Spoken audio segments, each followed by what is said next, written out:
roof. A big one is eating less meat. But what's really needed is for you to speak up and exercise your rights as a citizen, because strong collective action through state and national policies is how we'll make the most impact. Considering that we've been ignoring scientists' warnings since the 80s to limit emissions, we're pretty late in the game. But we've finally reached a moment where nearly every country in the world agrees this is a huge problem and seem ready to commit to taking at least some kind of action. Leading corporations will continue to make bold promises to do their part, low-emission technologies will improve, and many states and cities will go much further than any goals set by their national governments.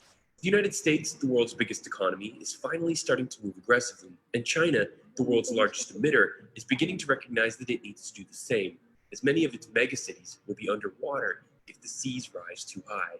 But it's up to us, the ordinary citizens, to continue demanding our political leaders tackle climate change, the hardest problem that humanity has ever faced.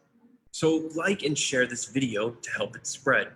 A special thanks to Justin Gillis of the New York Times for putting together the original article, which is linked in the more info section below. Until next time, thanks for watching TDC. I'm Bryce Plank. Good grammar and spelling are important, but if you want to write essays that inspire, messages that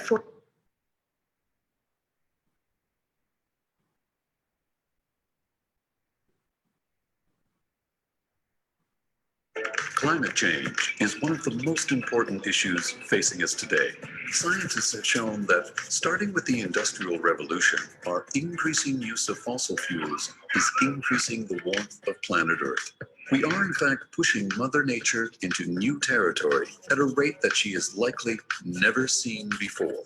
We need to change, and we means everybody. As individuals, the most powerful weapon we have in this battle is the ability to control our own carbon footprint. And remember, as individuals, we number in the billions. Our carbon footprint refers to the greenhouse gases released into the atmosphere because of what we do or buy. What are these greenhouse gases? Carbon dioxide, or CO2, is the most dominant of the greenhouse gases we produce. CO2 is emitted when we burn fossil fuel to heat a home, generate electricity, or drive to the store. The next most abundant gas is methane, or CH4.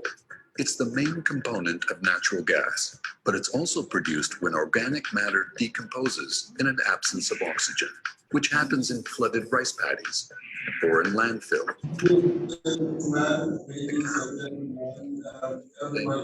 Major product in their digestive tracts. It mixes with what you might. Then there's nitrous oxide, N2O, also known as laughing gas. Nitrous oxide is produced when bacteria break down the nitrogen compounds in soils in the oceans. The use of nitrogen fertilizers in farming is increasing the rate at which nitrous oxide is being added to the atmosphere. Methane and nitrous oxide are emitted into the atmosphere in much smaller quantities than CO2, but they still have a significant effect on climate. When comparing the different impacts of these gases, we usually refer to carbon dioxide equivalence.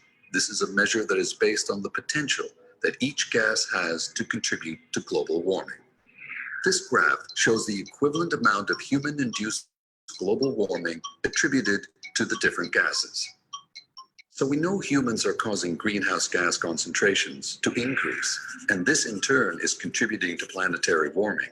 But what can you and I do as individuals? How can we reduce our carbon footprint? First off, we need to understand how a carbon footprint is calculated. Let's look at sending a text message. Direct climate change impacts occur when we use a product. In this case, my cell phone, to write a text message, and the recipient's phone to read it. This requires the use of electricity. If that electricity was generated by burning coal or natural gas, the text message has a carbon footprint. Indirect impacts occur during the production. For example, fossil fuels may have been used to supply power to the phone factory and then to transport the phone to the retailer. And then if I drove out to the mall to buy it, well, as you can imagine, Calculating the carbon footprint of an action can be challenging, but just being able to make informed decisions when choosing one activity over another is what's really important. For example, I knew that sending a text message was greener than driving across town to share my news. In British Columbia, our households account for 1/3 of greenhouse gas emissions. Let's look at some of the choices we can make to reduce that carbon footprint. Food production and consumption are large contributors to greenhouse gas emissions. When shopping, consider these 3 factors. How was it produced? From where did it come? And how did it get here? The term food miles is often used to describe the potential greenhouse gas impact of agricultural products. Generally speaking, locally produced foods are associated with fewer food miles. Foods that arrive by air have a much higher carbon footprint than those that arrive by ship. Likewise, produce that has been grown in heated greenhouses also has a high carbon footprint. Meat and dairy products have high carbon footprints because of the methane produced by cattle, and if there's deforestation to provide grazing land. But surprisingly, the easiest way to reduce greenhouse gas emissions associated with our food supply isn't watching what we consume. Instead, it's reducing what we don't consume. According to the Food Waste in Canada study, an estimated 40% of food is wasted after leaving the farm. Methane may be emitted when waste food decays in the landfills, so discarding food makes total emissions in the production and consumption cycle even worse. So, plant a garden, buy local, and eat your leftovers. Okay, so we know about the impact when food is flown to its destination. Well, we can be part of that same problem. Tourism accounts for an estimated 5% of global greenhouse gas emissions, and air travel is the most significant contributor to that percentage. Taking off and landing uses the most fuel. So booking multiple hops will emit more greenhouse gases. Based on average ridership, a train is usually the greenest mode of transportation, followed by an automobile carrying multiple passengers. However, if we include emissions associated with building infrastructure like rail line, actual car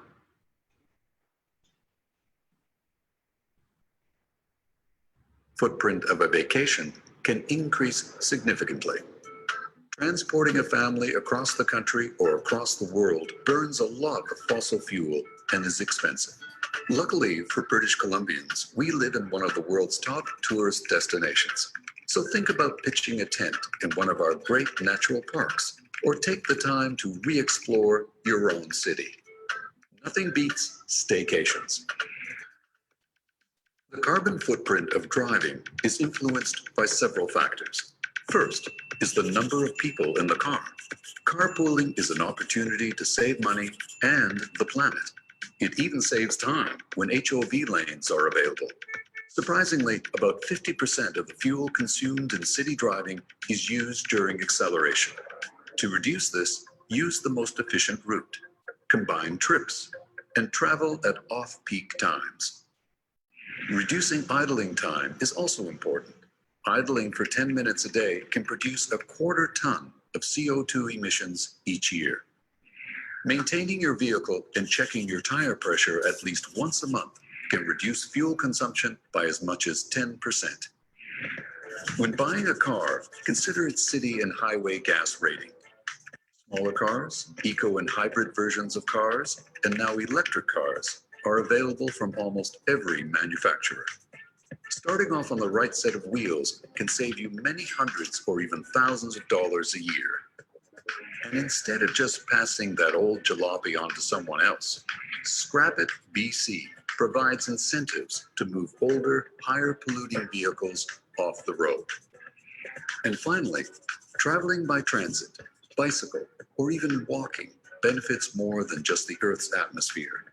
It allows us to enjoy the added bonuses of physical activity and social interaction while saving money. Heating our homes is often our largest use of household energy. When our heating bills arrive each winter, we are reminded of the amount of energy it takes to keep warm. We are lucky in BC that most of our electricity is generated by hydro. Heating from electricity means your carbon footprint is low for now, but the demand for more electricity is creating the need for additional sources of energy. Homes that heat with oil or natural gas currently have a larger carbon footprint. Whatever your heating source, it is beneficial to use less fuel. So before we go any further, let's put on a sweater and turn down the thermostat by 1 degree. When you go to bed at night or leave on vacation, turn it down another 3 or 4 degrees. Draft proofing by plugging air leaks is a cheap and effective way to reduce energy consumption and has a fast payback time. In cold weather, use ceiling fans to distribute heat that collects against the ceiling. This will create a more consistent temperature in the room. If your feet are cold, your body will feel cold. By placing area rugs on cold floors, you may be less likely to crank up the thermostat. Making informed choices about transportation, food, and energy use at home is one of the best opportunities we have as individuals to reduce our carbon footprint. Every little thing we can do to reduce our individual or household carbon footprint will help to combat global warming. And just imagine the impact if hundreds of millions of us, particularly in the wealthy developed countries, were to join that parade. You can make a difference.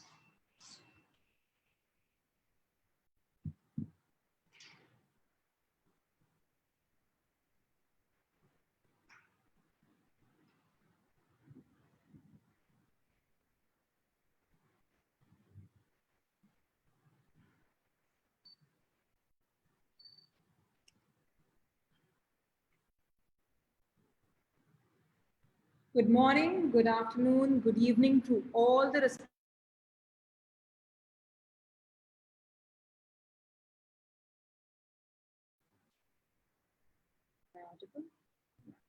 dignified speakers, colleagues, and all the participants of this conference present here from all around the globe. Very happy to see you all today.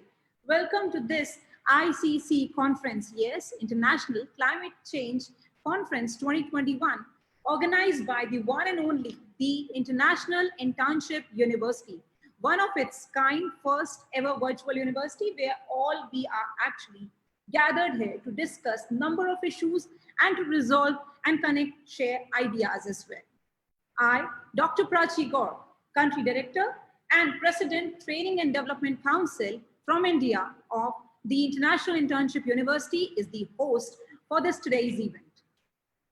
Well, to start with this event today, I would like to say few important things. We pray for peace of the world. As you all might know about our hardworking project manager, yes, Ms. Corina. She's working really hard for this project, for this conference, and been actually driven her energy, time, and been so dedicated for this event. Lost her mother before we started with these sessions, with this climate change conference. Hats off to her dedication and the love and devotion with which her mother actually nurtured her in such a loving human being. I would request you all the participants, please, speakers and dignitaries, to please switch off your mic and camera to maintain a silence for at least 1 minute.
in the memory and for the gratitude. Well, what a divine start to this conference it was. I want to express my gratitude to have been given the opportunity to moderate, to be the host of this event, and to be a part of this historic, yes, the International Internship University International Climate Change Conference in the partnership with Swan Bharat Parivar Trust.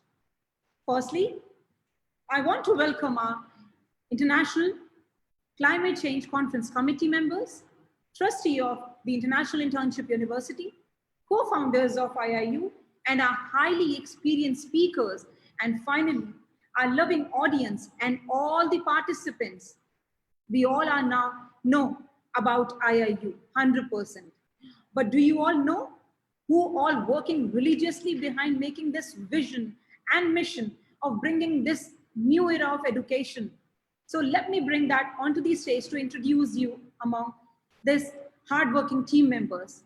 So before I could start with anything, I'll be checking names for the committee members who've been working really hard for this project. Yes, one and only, the project manager, Ms. Corina Sujdeya. She's the project director of ICCC Conference 2021 and also the international ambassador for IIU. Dr. Kalyani Rao, she's the HOD, SDG, India, and under the leadership, Ms.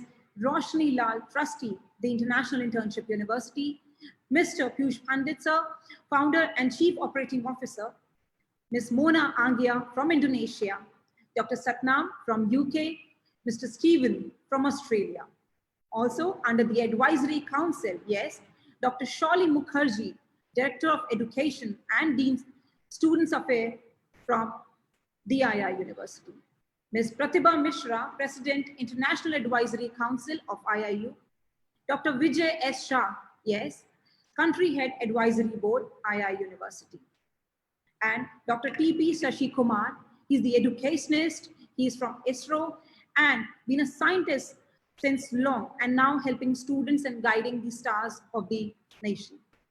A very, very warm welcome to all of you and thank you for being a big backbone for all of us to be here gathered and to share all the views among different energies on different topics. So I would like to ask you all, how are you actually feeling today? Are you all excited to learn, to share and to grow with this another day with new energy?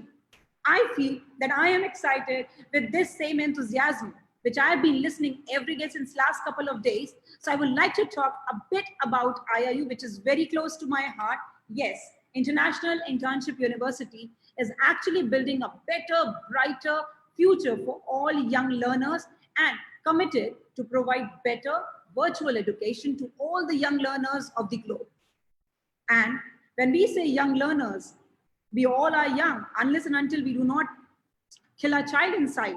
So till the time we are energetic, till the time we feel that we are ready to learn, we are all young. And that's what the privilege IIU is actually providing in our hands through virtual board. We need not to travel anywhere. We need not to look for any sort of extra expenses where IIU is actually supporting. So IIU is metamorphosizing the conventional education system by cutting down the additional cost and providing access to more than 10,000 courses and internships to their e-learners across 195 countries and 6 continents throughout the year with over 150 offices around the world. Isn't it great? IIU is united in our commitment to provide exclusively free education to all the children and to the youth of this world under this Globe Hub. IIU has been accredited and affiliated with the World's Education Organization and collaborated all the world's top universities and educational institutions through the platform of massive open online courses, yes, MOOC technology. IIU is providing various certifications, diplomas, graduation, post-graduation diplomas, post-graduation courses, and also honorary doctorates. IIU has received many accreditations as per international standards for their innovation, vision, creative ideas, research, white paper publication, as well as national patents too. So now, it's our privilege It's my privilege to be a part of it, and it's our privilege through which we all can connect and share ideas. So now talking about the reason, agenda, and the concept we all are gathered here for, yes, talking about the climate change. So I really want to throw some light upon it. It is said that it is true as well that climate change is no longer a far off threat. It is here and it is happening now. Climate change is important for not only our generation, but it holds the importance for our upcoming generation as well. And thus, IIU actually invited all the interested stakeholders, innovative leaders, schools, colleges, universities, organizations, government and non-government organizations for their respective deliverables. And throughout these conferences, to be honest, we will be witnessing, or we have witnessed so far, the plethora of ideas and knowledge delivered in different languages by 100+ speakers, change makers, and will also be become a part of this historic conference showcasing the importance of climate change. And by the end, today, I'm very sure that we will have many new competencies and ideas that we can put into action right away from there. So, one such conference, and indeed a boon to our society, is given by the collaboration efforts of the co-founders of IIU, and yes, Mr. Piyush Pandit, and the person who's been backing up this project, Ms. Corina Sachdea. Now the motive, and after so much of discussion, we all are actually gathered here to hear our keynote speakers who will be sharing their ideas, their views, techniques, ventures, and much more to take home up today. So I would like to give introduction of our highly experienced speakers. Now, please enlighten us with your inspiring words with this. Before that, I would like to invite our honorific speaker of the day, which is very important. So she is a specialist teacher in special educational needs. She has an MA that focused on accessing and reporting on literacy difficulties. I offer support and advice to schools, access pupil. She works with pupils with specific learning difficulties such as dyslexia, speech and language difficulties, and autism. Let's welcome her, Miss Kate Key. The stage is all yours, please. Thank you. And thank you for making me sound so impressive. It is a real honour to be able to speak to all of you here today and to be able to talk about climate change and some of the work that I've done with children on climate change. So I'm going to be sharing my screen and sharing a presentation that I have prepared. So let me just share that. Okay.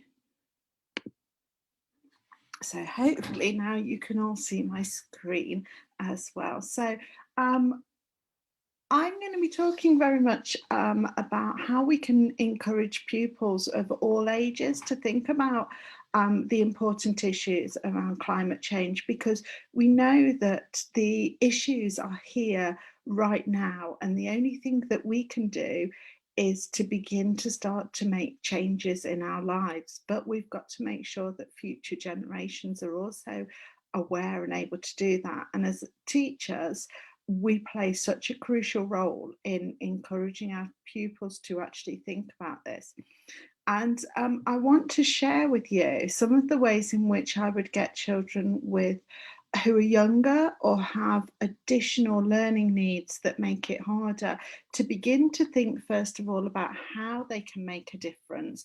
And it starts firstly with critical thinking, with being able to think critically about important issues, because one of the things that we know with pupils of all ages is the thing that will make the biggest difference to them is for them to be able to be creative, be able to think about the world in different ways and try to find solutions to that. And the only way that we're going to be able to do that, and our future generations are going to be able to do that, is if they actually come up with the ideas themselves. So to start off with, one of the things that I would do is encourage everybody to think about this, that our world will always have problems that need to be considered in a critical way. And the only way that we can actually make that difference is to actually encourage our pupils to think about that. And I might start off with getting pupils to think about, and I've put an answer garden in here, which you could get the link to, where you can just say what the biggest problem is in the world today. And I might use that with pupils to say, okay, what do you think the biggest problem is? So first of all, getting them to have a little think about it and come up with their ideas for why, what they think the biggest problem is, and then begin to think about how we can solve this, because we've got young people going through our education systems, going to university, who have amazing skills, but they need to be using those skills in a way that will ensure that they are able to think creatively, be able to access and create technological solutions perhaps as well. So that's the kind of starting point here. And then I would kind of say to our children, can they consider the questions and think about how we might find solutions? So what's the most urgent problem? What is the background of this problem? What's caused it? How did it begin? So when we think about climate change as one of the most urgent problems in the world today, we would think about, what the background to this problem would be. How did it originate? Has a solution? What are people doing to try and solve it? And how can we continue to try to solve that problem? Why is it getting to be so bad? What do they think is the best solution? Will it work? Why do they think it will work? And what can we do right now? So there's lots of questions that can be thought about. So sometimes I'd start off with younger children, just giving them some ideas to get thinking, to start to think a little bit. So I might start off with some really simple questions just to get them to think in a critical way. So why does this snail keep what does the snail keep in his shell? What's the shell for? What's the purpose of his shell? So really thinking about something very small, but a very important part of our ecosystem. So just getting children to discuss that, and particularly young children, will come up with all kinds of ideas, and that can just be the start of a lesson that you then move on to teaching them about some of the important roles of all the different creatures, all the different insects, animals in our world, and why we need to protect them. Because what you'll find with some children is that they don't even have that awareness. If they see a snail, they'll just think, oh, it's a snail. They might harm it, and we want to teach our children about protecting. So just encouraging that. Another silly question that I would ask them is, would you rather eat frogs' legs or snails, and why? And why do we think people might be eating these things? What is the purpose of, animals? And we could look at the food chain and the importance of the food chain for everybody, and the importance of protecting the food chain for everybody as well. And I think that's a real significant one, encouraging children to think. Then I also think this is so important. We can make small changes, one person at a time, but we can also connect, and connecting like we are today is a really important way for us to change things. Those connections that we make, to consider how we can change things, but also to educate our children about different places in the world and what people are doing all around the world, that all those little changes that people are making build up to a bigger solution for the whole world there. So connecting online is one of the things that I've done with children, and this is one that I would really recommend children do, or you do with your class. So a virtual field trip. And so one of the things I did with a class, we had a virtual field trip to an aquarium that rescues turtles, and the children were able to learn a lot about turtles. They were able to see them on the screen. They were able to find out what caused injuries to turtles, what kind of things in our environment might have been harming the turtles.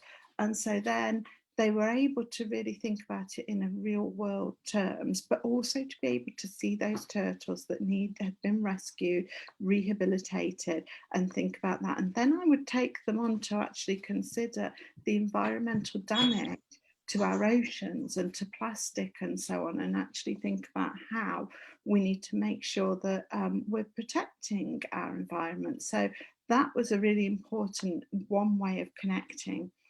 Another way of connecting online is doing some follow-up lessons with children, and these live lessons on this website are similar to the ones on turtles, where you can really explore, and there's lots and lots of lesson plans that children can share, teachers can share with them and connect with others as well. So really a useful link there as well.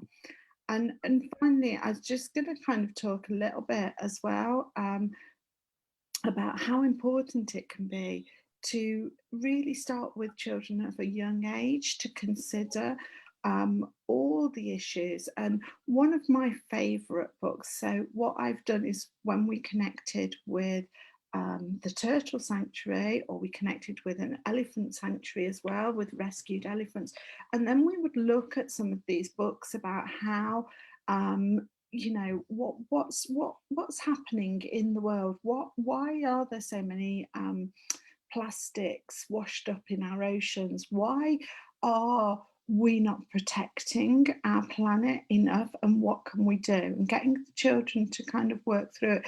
And there are some fantastic resources out there that children can look at, that can be read to children. So a lot of them are for younger children as well as older children. And I mean, one of my favourites is Somebody Swallowed Stanley, which is a really nice story to tell to all ages, but it has pictures, and it's all about how Stanley gets swallowed by a turtle, but Stanley is actually a plastic bag. And so the poor turtle swallows this plastic bag because he thinks that it's a jellyfish, and he was going to eat a jellyfish, and instead it's a plastic bag. And it goes through how Stanley has to be rescued, not Stanley, the turtle has to be rescued. They find the plastic bag, they save the life of the turtle.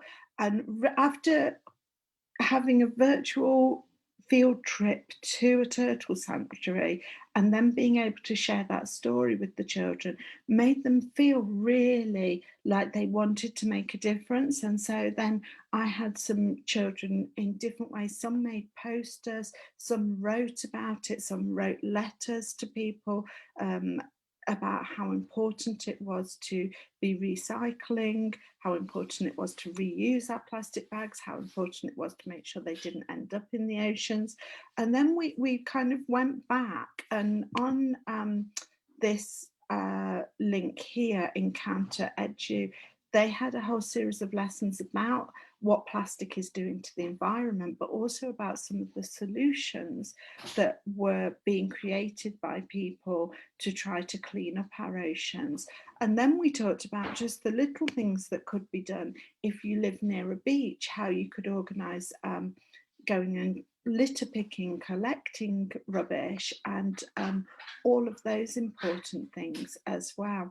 So from my point of view, it's very much, I will present everything as how important it is for getting this across to our younger children, how we're considering our environment, but also making it real for them, making them understand. So other things that you can do as well is finding out about penguins, and being able to actually, again, connect with penguin sanctuaries, learning about the different kind of impact of the melting ice caps and how that is affecting our polar bears and penguins, and making sure that children see it and understand about that, looking into how one of a really wonderful clip, which I haven't put on here, but is really nice, is about the ecosystem and about how wolves were reintroduced to Yellowstone Park. And you can watch a YouTube clip of that.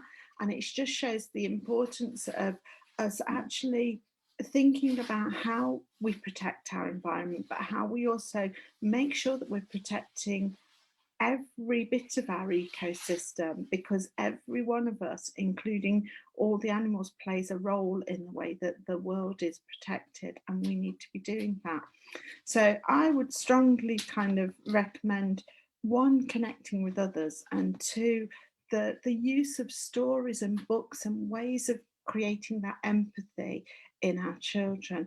Now, it has been a real honour to speak to you all, and I'm sorry I could only speak for a really short time, because I don't have the time that I normally would to talk for long, but it has been a real honour to be chosen to be your kind of first speaker today, and I really do thank you very much for welcoming me.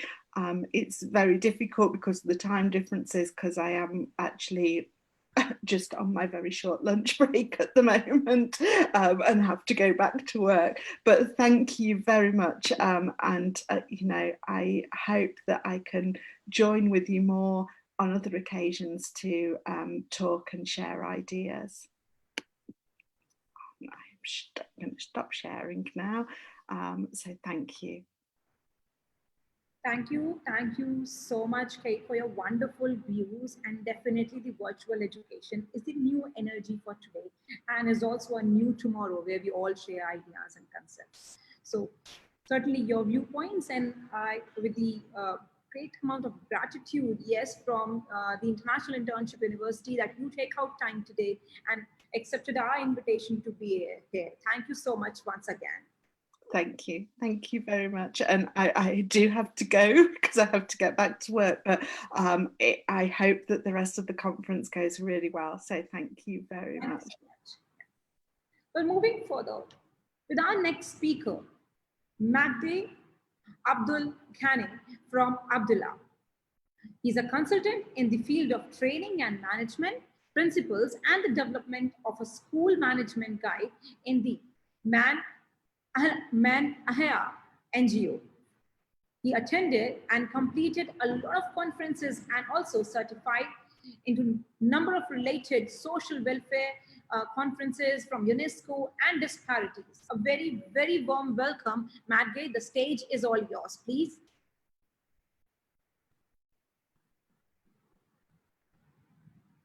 Magdi.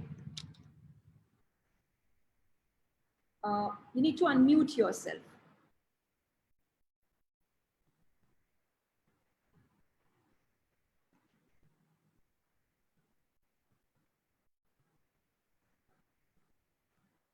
I believe with the bad network, he dropped out from the conference. So anyways, we'll be inviting him once again. With this, I would introduce our next speaker. Yes, Imam A. Alam. Dr. Alam is a dedicated lecturer and a highly skilled researcher and trainer. Trained various science-related subjects at undergraduate, postgraduate, and doctoral and postdoctoral level, with a special interest in plant psychology, especially green biotechnology, and phytochemistry, pharmacology, etc. And other than this, she has published several articles and books as well. A very, very warm welcome, dear. The stage is all yours, please.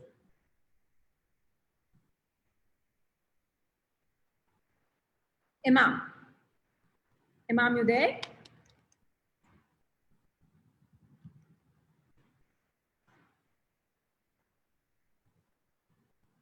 Imam, she is also not there.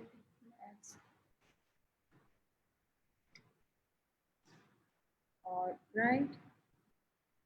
So moving further, there's one person who is actually very close to my heart. I know the person personally and been doing great. So I would like to invite her today. Ms. Chitrulekha Sisodia. She is MCOM, MA Eco, and MA Political Science, also doctorate in education. teaching experience up to 33 years, and been teaching business management, economics in St. Patrick Vidya Bhavan Senior Secondary School, Jodhpur. Her interest in psychology, sociology, or naturopathy, public admin, and love to read and write also. So she's been doing great and number of achievements with this. I would like to share a few. There's different positions for BEd University of Jodhpur, part of Robin Hood Army, Women Empowerment Virtual Award from Braj Bhumi Foundation, and won the award from His Highness Maharaja Gat Singh of Jodhpur for the contribution in the field of education and women empowerment by Rajputana Foundation. She's been doing wonders and working on science project for Government of India with collaboration of a France company for developing a product through a startup among young leaders. Involved with social work and always ready to support girl child in terms of their education. A teacher's achievement to see smile on the face of every child and to be a facilitator to help the child to fulfill their dreams. A very, very warm welcome, ma'am, as I know her personally. So there's something which I have been seeing and pursuing from her. So very warm welcome, ma'am. The stage is all yours. The audience is waiting for you. Yeah. Ma'am, you're on mute.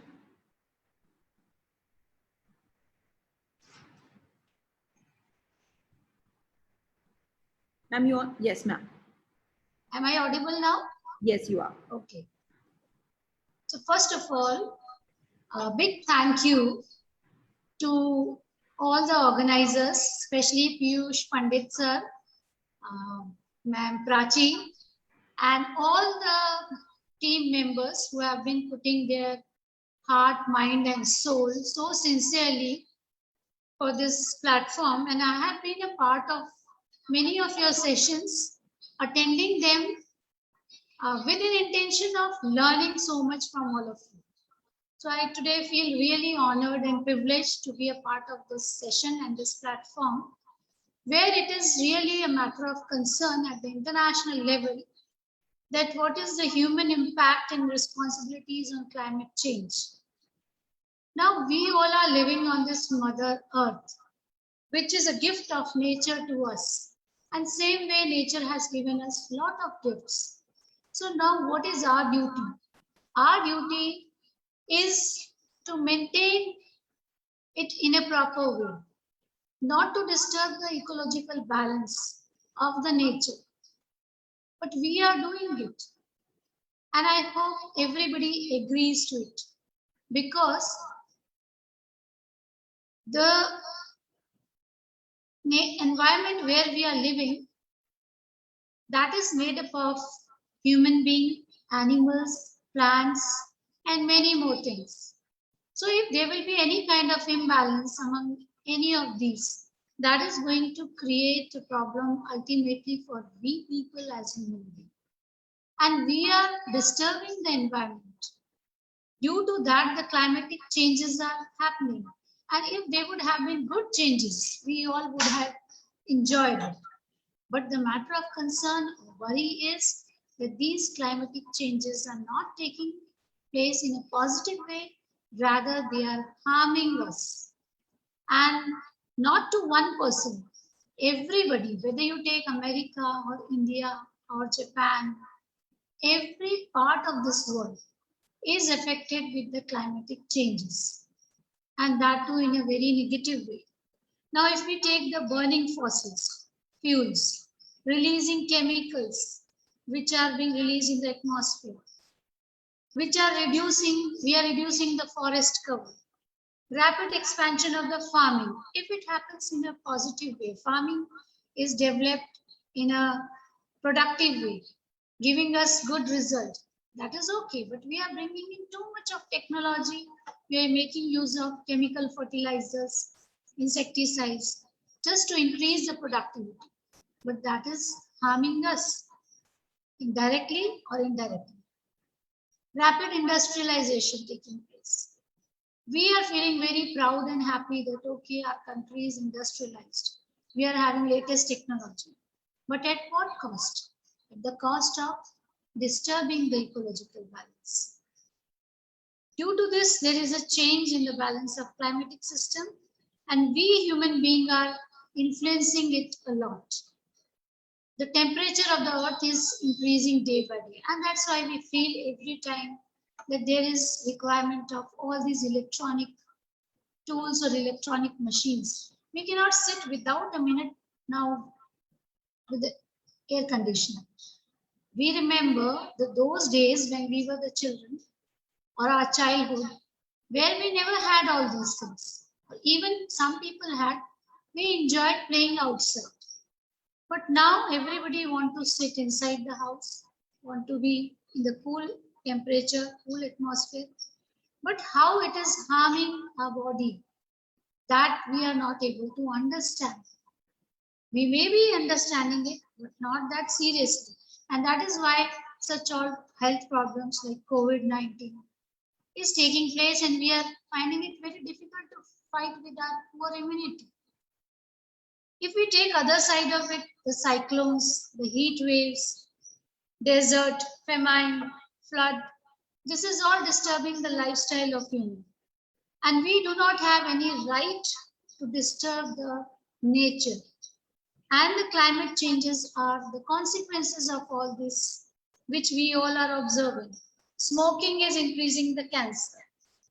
Activities of human beings just for the sake of development or in the name of the development. We are all observing it. But we also have to see that when the human is causing, there is a big question mark. Who is causing the ecological imbalance or the disturbances? We all have to agree, it's we. Nobody is coming from outside. We are the people who have to take the responsibility of maintaining it again, sustaining it again.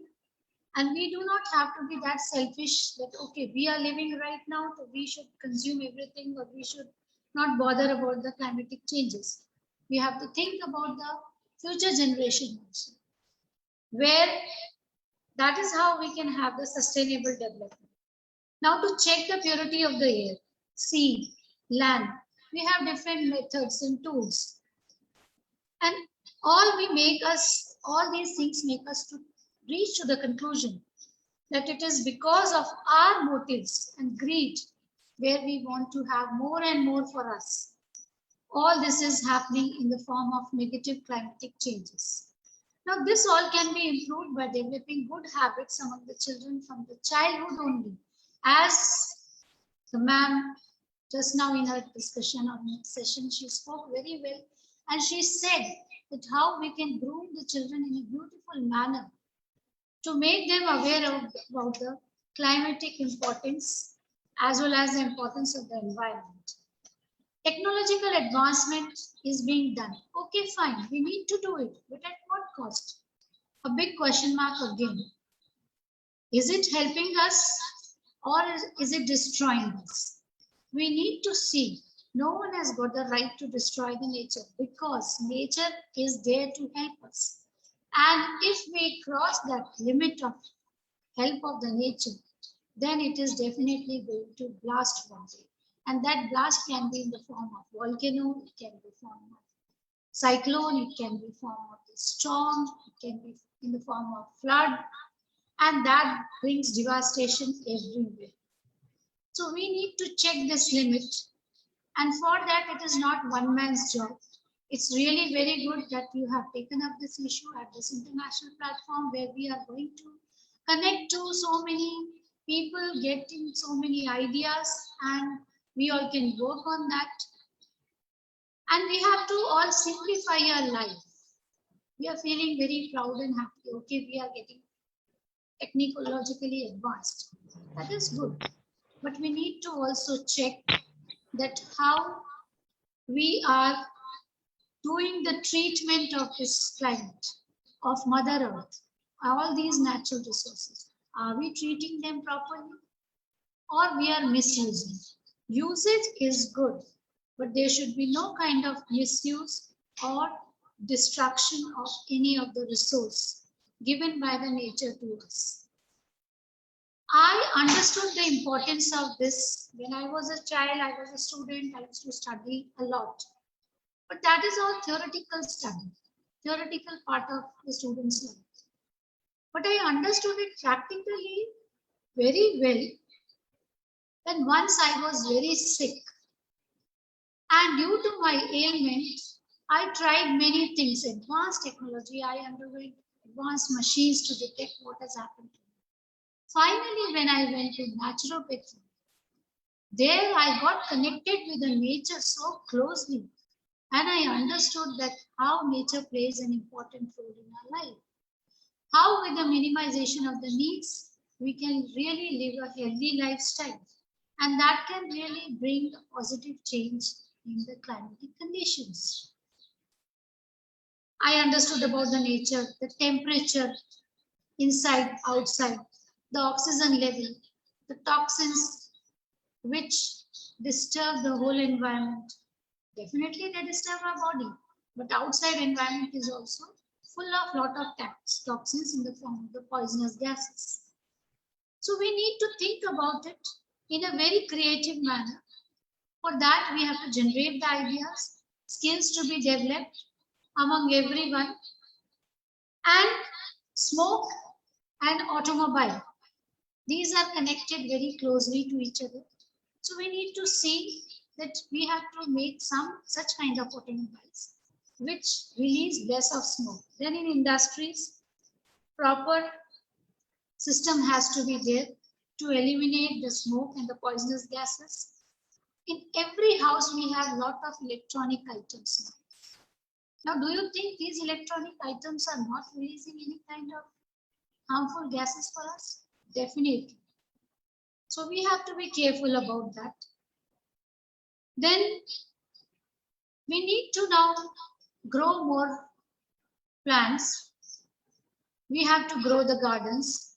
And this COVID situation has really taught us.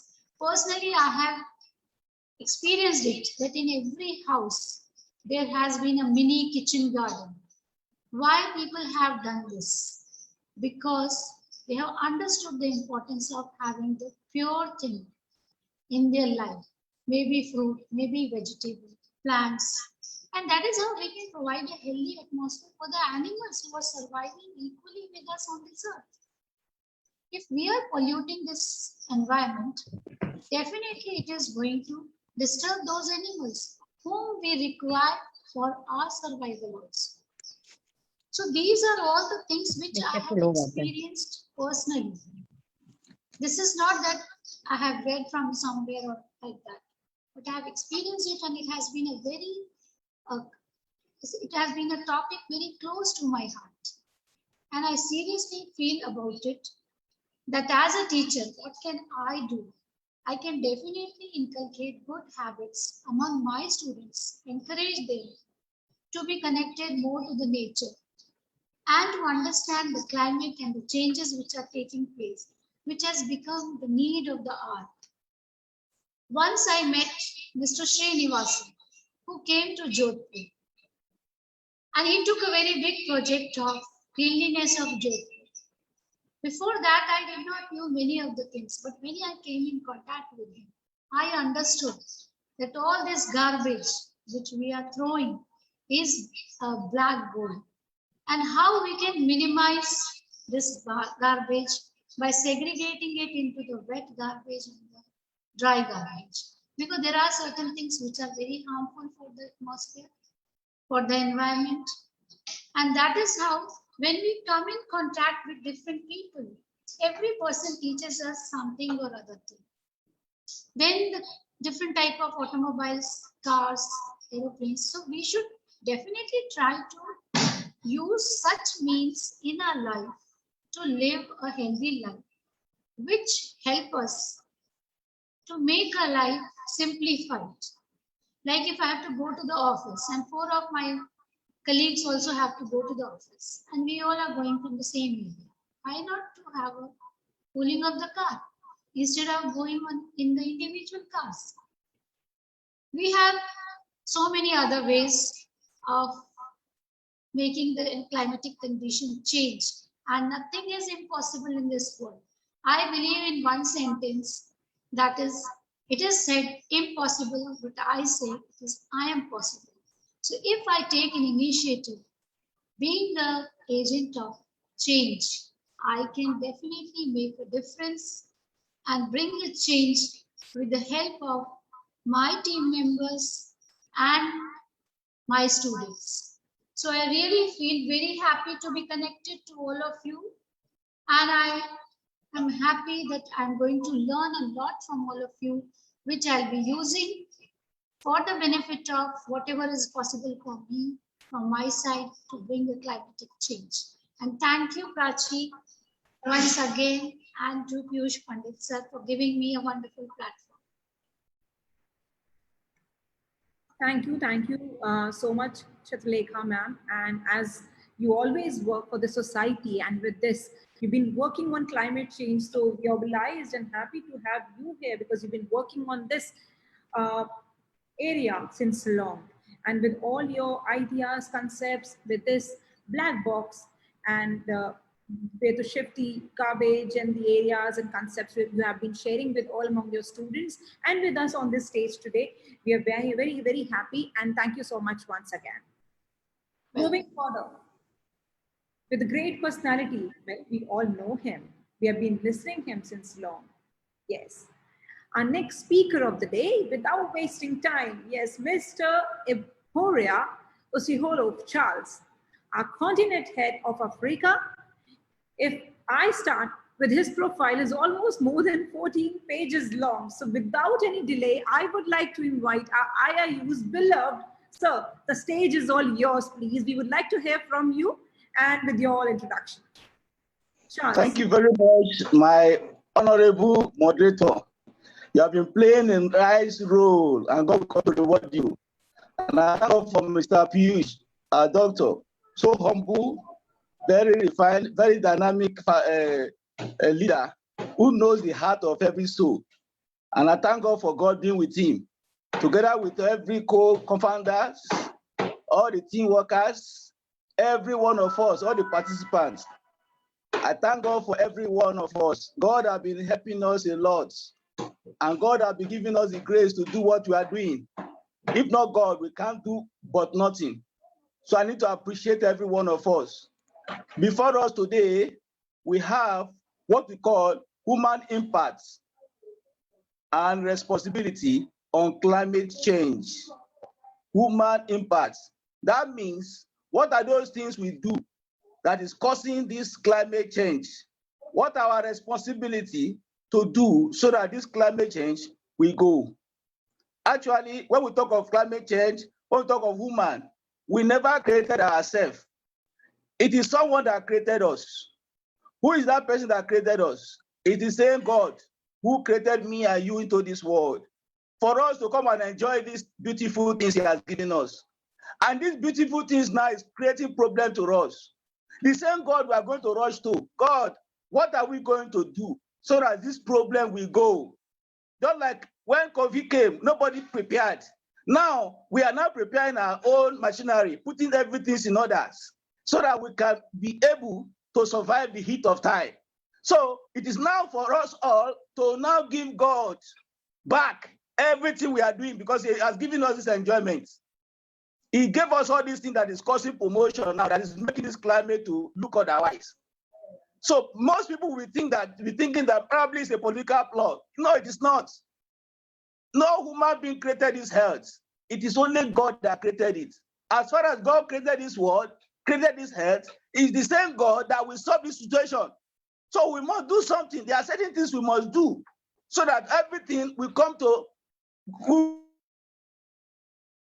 do. That is why we must first of all see the thing that show. What are those things that we are doing? We are doing a lot of things that speaks volume. We may know, we may not know. Some of us may be planning to do things which is harmful without knowing that it's harmful.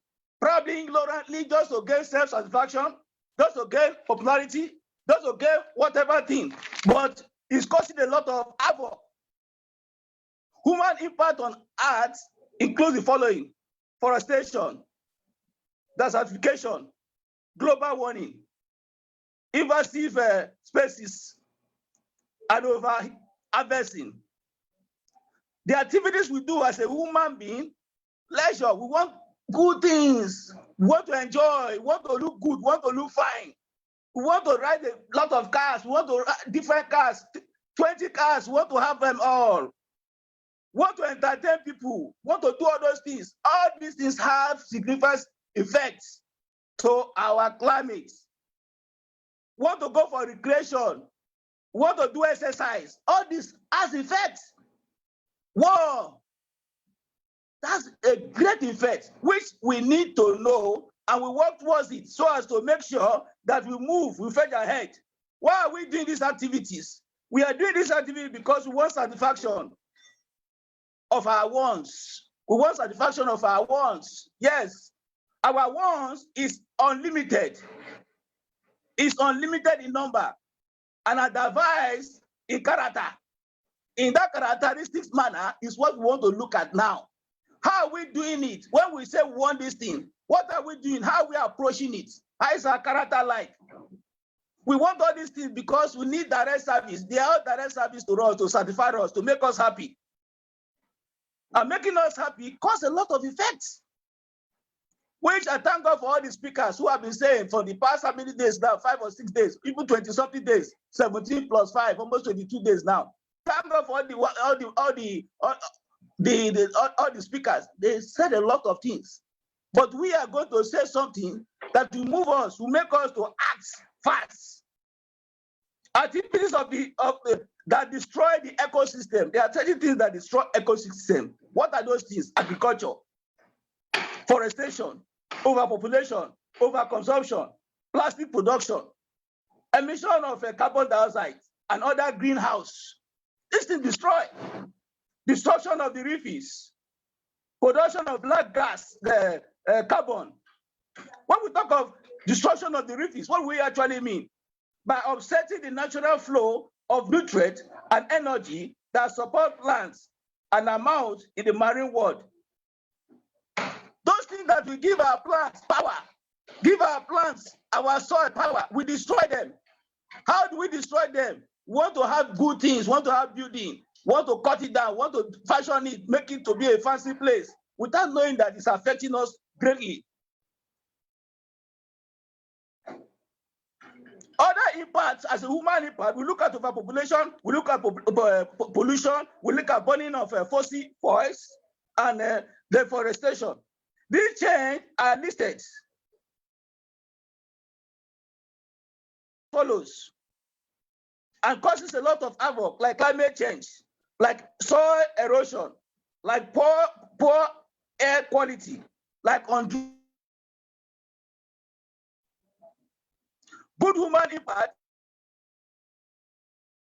ecosystem around us. What are those things? Those are the things we should embrace.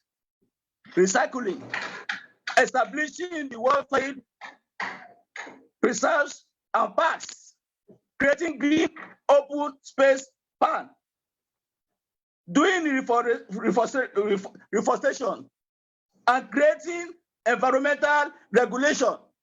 Like the environment now, we need to give it a regulation. There must be regulation guiding the environment, because human beings remain human beings. We want things.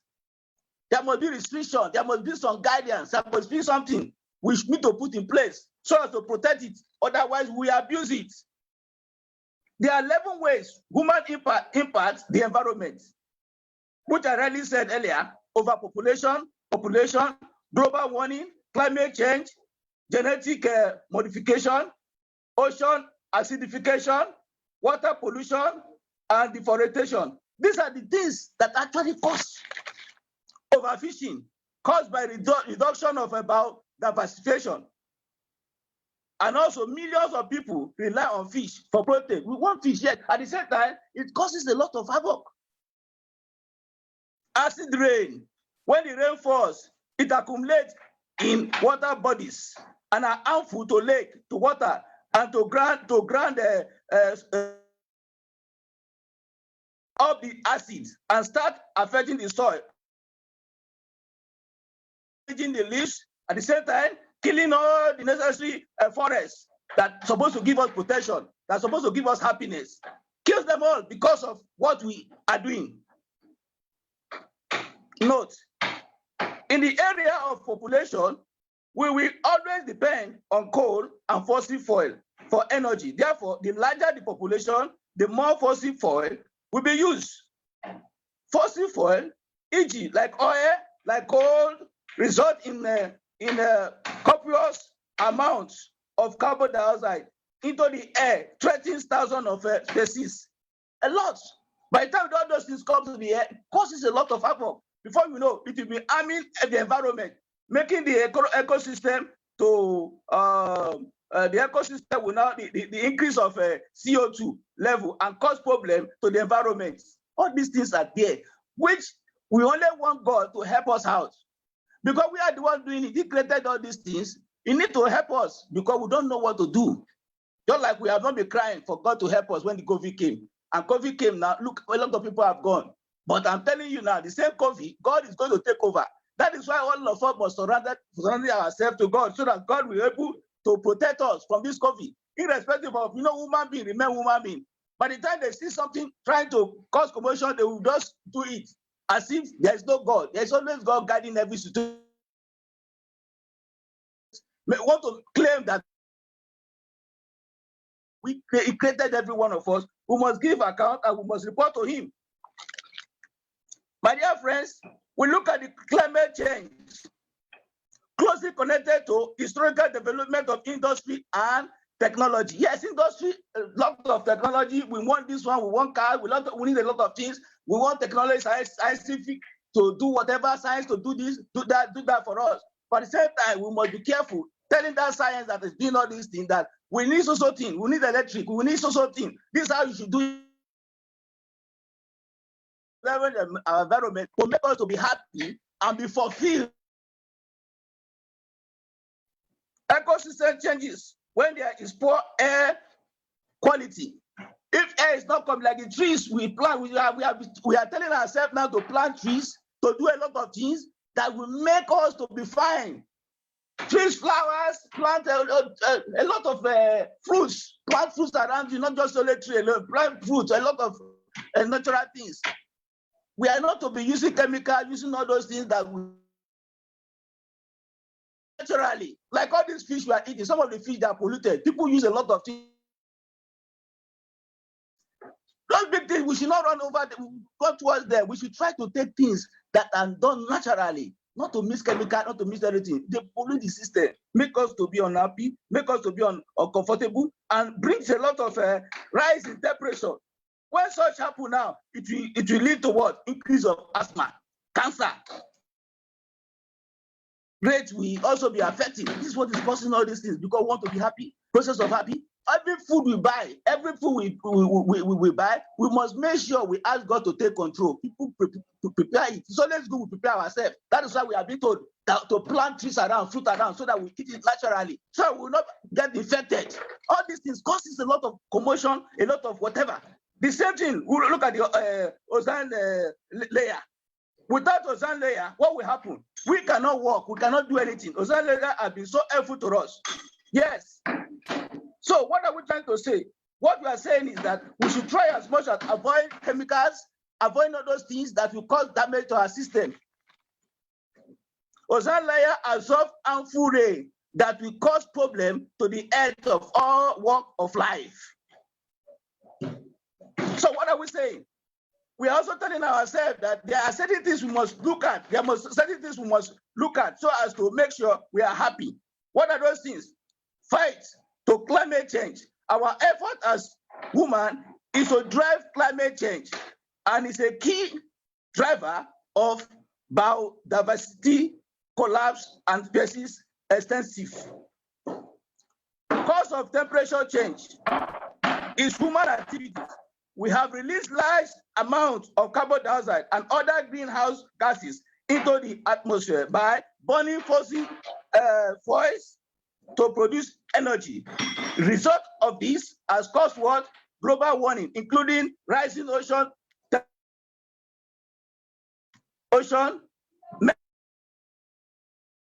also rising sea level. All this of this negative action, we will be experiencing increase in the sea, continue to rise, inundating and eliminating nesting, beaches, a lot of things happening. One is saying, driving ocean animal further to the north are causing a lot of things. So, in conclusion, there are 9 things we must take into consideration. 9 things which are very vital. 9 we must take into consideration. Then other substances. 1, make your voice heard by those in power. Make your voice. Let them know the essence of this. What is happening? Let everybody know. Whoever is in power, tell them. By the time you keep on talking, I am telling you all these things will go. Eat less meat. Eat less meat. Come back on flying. Come back. Cut everything. When you're flying, trying to fly the air, all those things, cut it down. You want to enter motor, you should use electric cars. Electric cars, when flying, is unavoidable. So make sure that you do what? You try as much as taking let it be a group of people moving with it, entering the vehicle, not just you yourself. If it is only you, go and enter public vehicle. By the time you do that one, at least you are helping the system. Leave the car at home.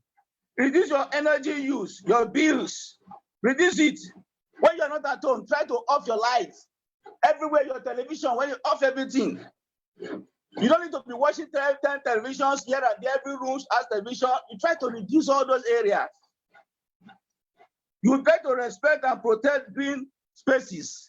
You respect green spaces and protect it. You invest your money responsibly. Everything you are doing should be responsibly. When you're something is responsible, that means that you need it, not something you don't want. You start having it or creating it. Causes a lot of problems. If you cannot maintain a particular thing, it costs a lot. That is more reason you do what you can maintain.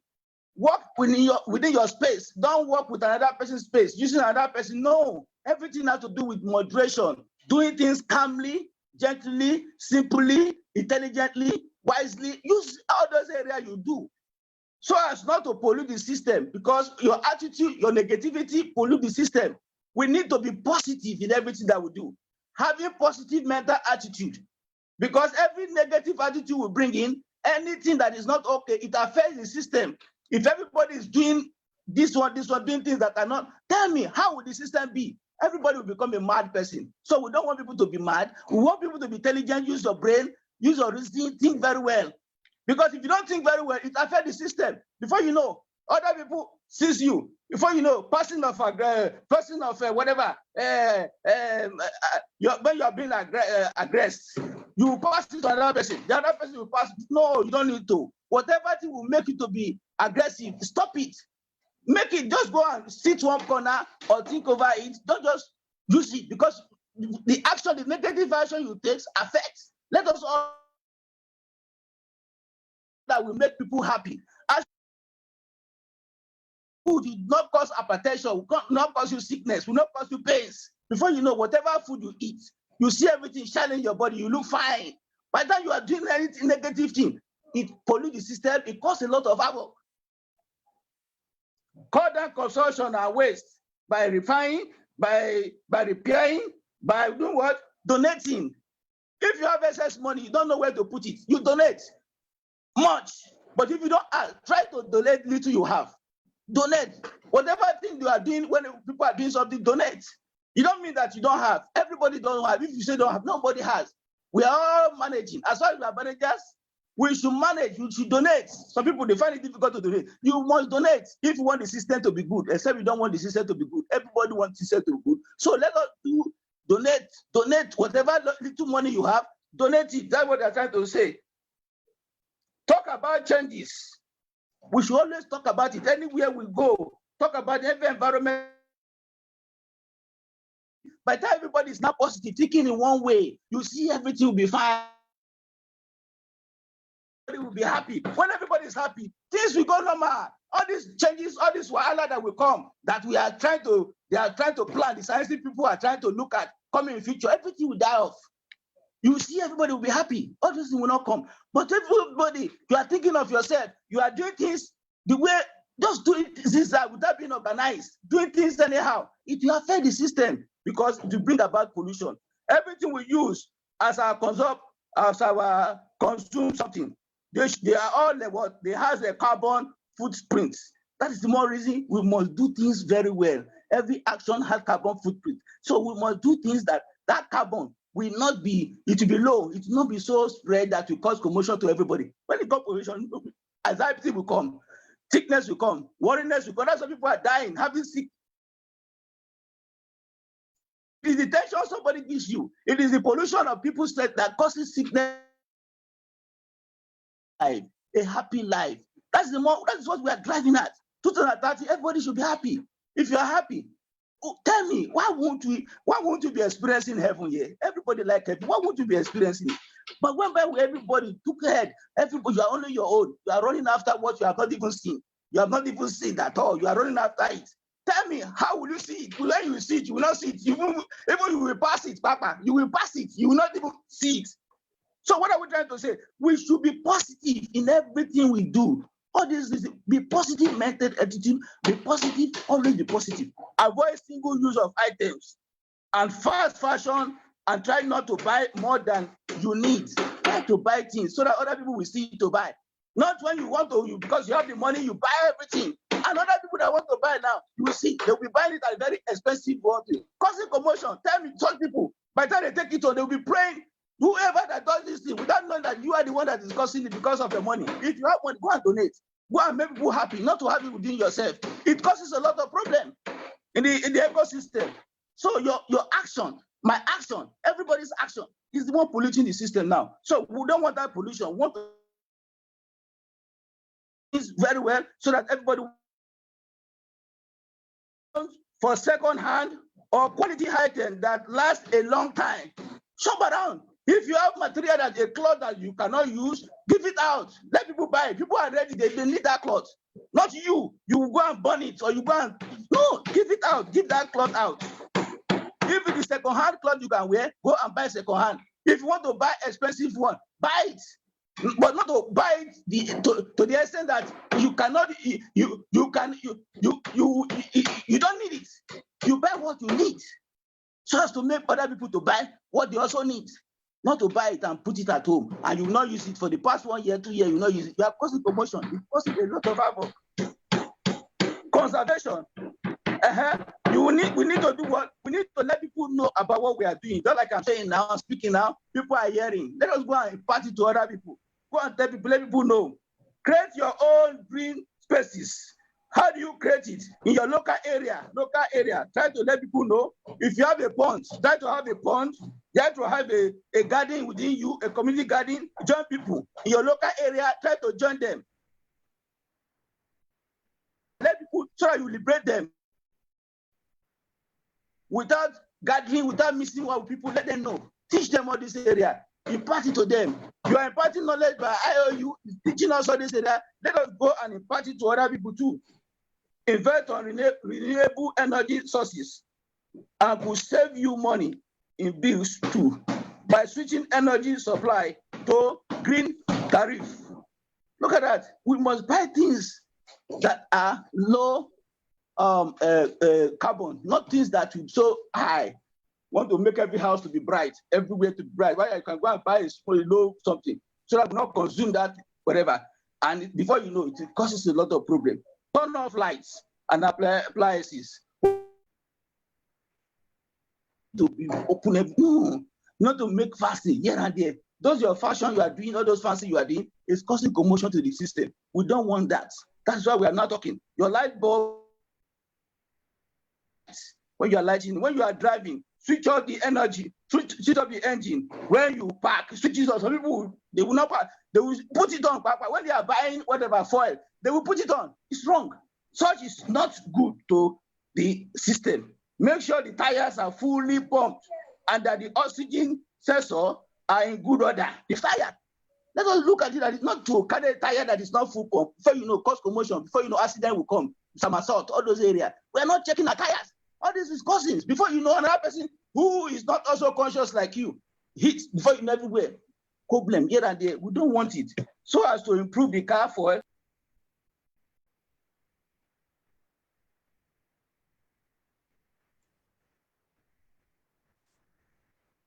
That's quite bold and energetic delivery by Charles Grove. Well, certainly, definitely, global warming. The time is past when humankind thought it could selfishly draw on exhaustible resources. We all know, and we know now the world is not a commodity. And that's what actually said by President of French Republic. So yes, indeed. And with this conference today, we all are learning the same, understanding the climate change and the requirement need of an art to bring the change with new ideas, new philosophies. So, moving further, now I would like to share a glimpse of accreditation, glimpse of the IIU, helping to know more in detail about what, how, and where IIU plays important role. So, where we all are gathered here to know more about different courses offered by IIU and the MOOC technology used for the same. Here you go.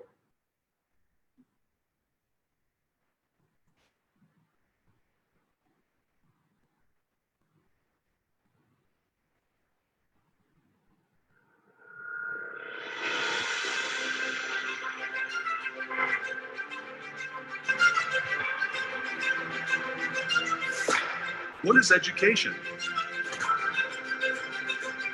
Books?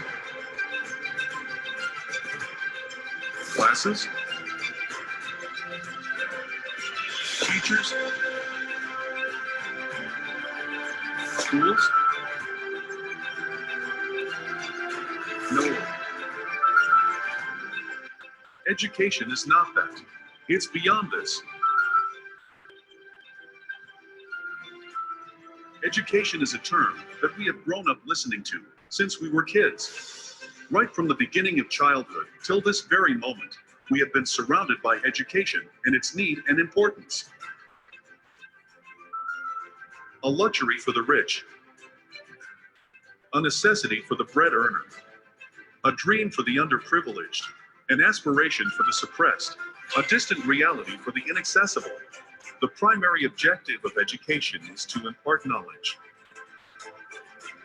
Education also has its fair share in building the thinking capacity of people's minds.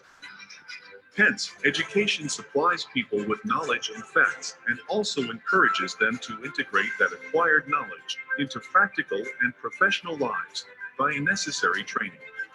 Education thus also plays a role in supporting the economic, social, and cultural sector of a country. It's a way to change culture today. The current education system can make people easy to lead, but difficult to drive. It's either all academic, all physical, all virtual, or all costly. Also, it makes easy to govern, but impossible to enslave. We cannot win over the future by sabotaging our present with extreme disparity. IIU takes great pride in saying that we're bridging the gaps in education system. We're not just academicians, but also practically oriented. We're not just limited to virtual classes, but also physical exposure.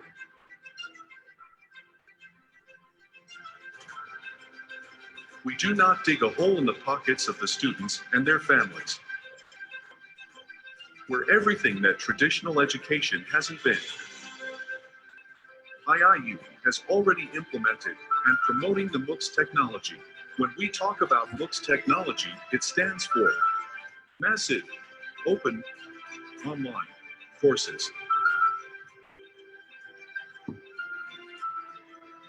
The word massive is to be understood in the sense that 100,000 learners or more at the same time have open and equal opportunities to attend these courses. MOOCs are truly a tremendous technological leap, and what makes them so attractive is that they don't imply any cost to learners. IIU has tied up with more than 100 universities to provide more than 10,000 courses to the students, free of cost, with the help of MOOCs technology. We're a revolution in the making, a wind of change. Education is much more charming and intriguing than the temptations of distractions unnecessary. Our education policymakers must look into the problem to make a better system which is more practical and provides hands-on learning to the students. Who are we?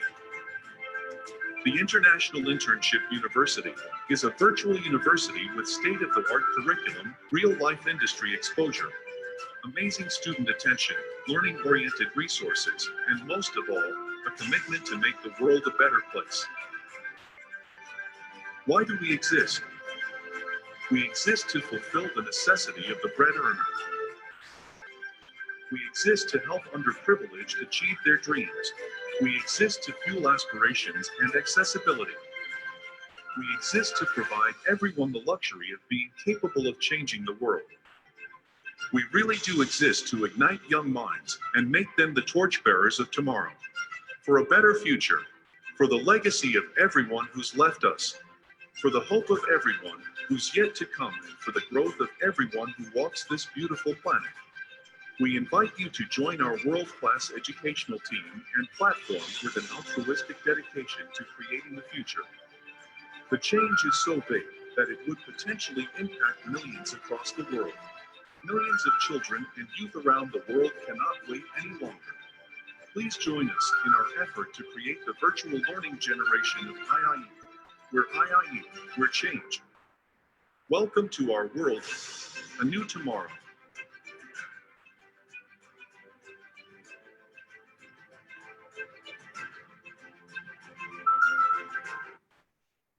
Isn't it great? Yes, with IIU, MOOC technology, anytime, anywhere, the world has become much smaller place and no child left behind when it comes to education. So the education is in our hands now. Thank you so much, IIU, for giving all of us this wonderful era, the new tomorrow where every child will be getting hands-on education in their own area. Now, moving further with our next speaker, yes, the next dignitary, Ms. Ikra Akram, someone with several qualifications and who says, believe in hardworking and would like to perform in dynamic and challenging environment, where she can learn more and show her abilities honestly. A very, very warm welcome, dear. Our team is actually waiting for you, so the stage is all yours. Ms. Ikra. I made you the co-host as requested.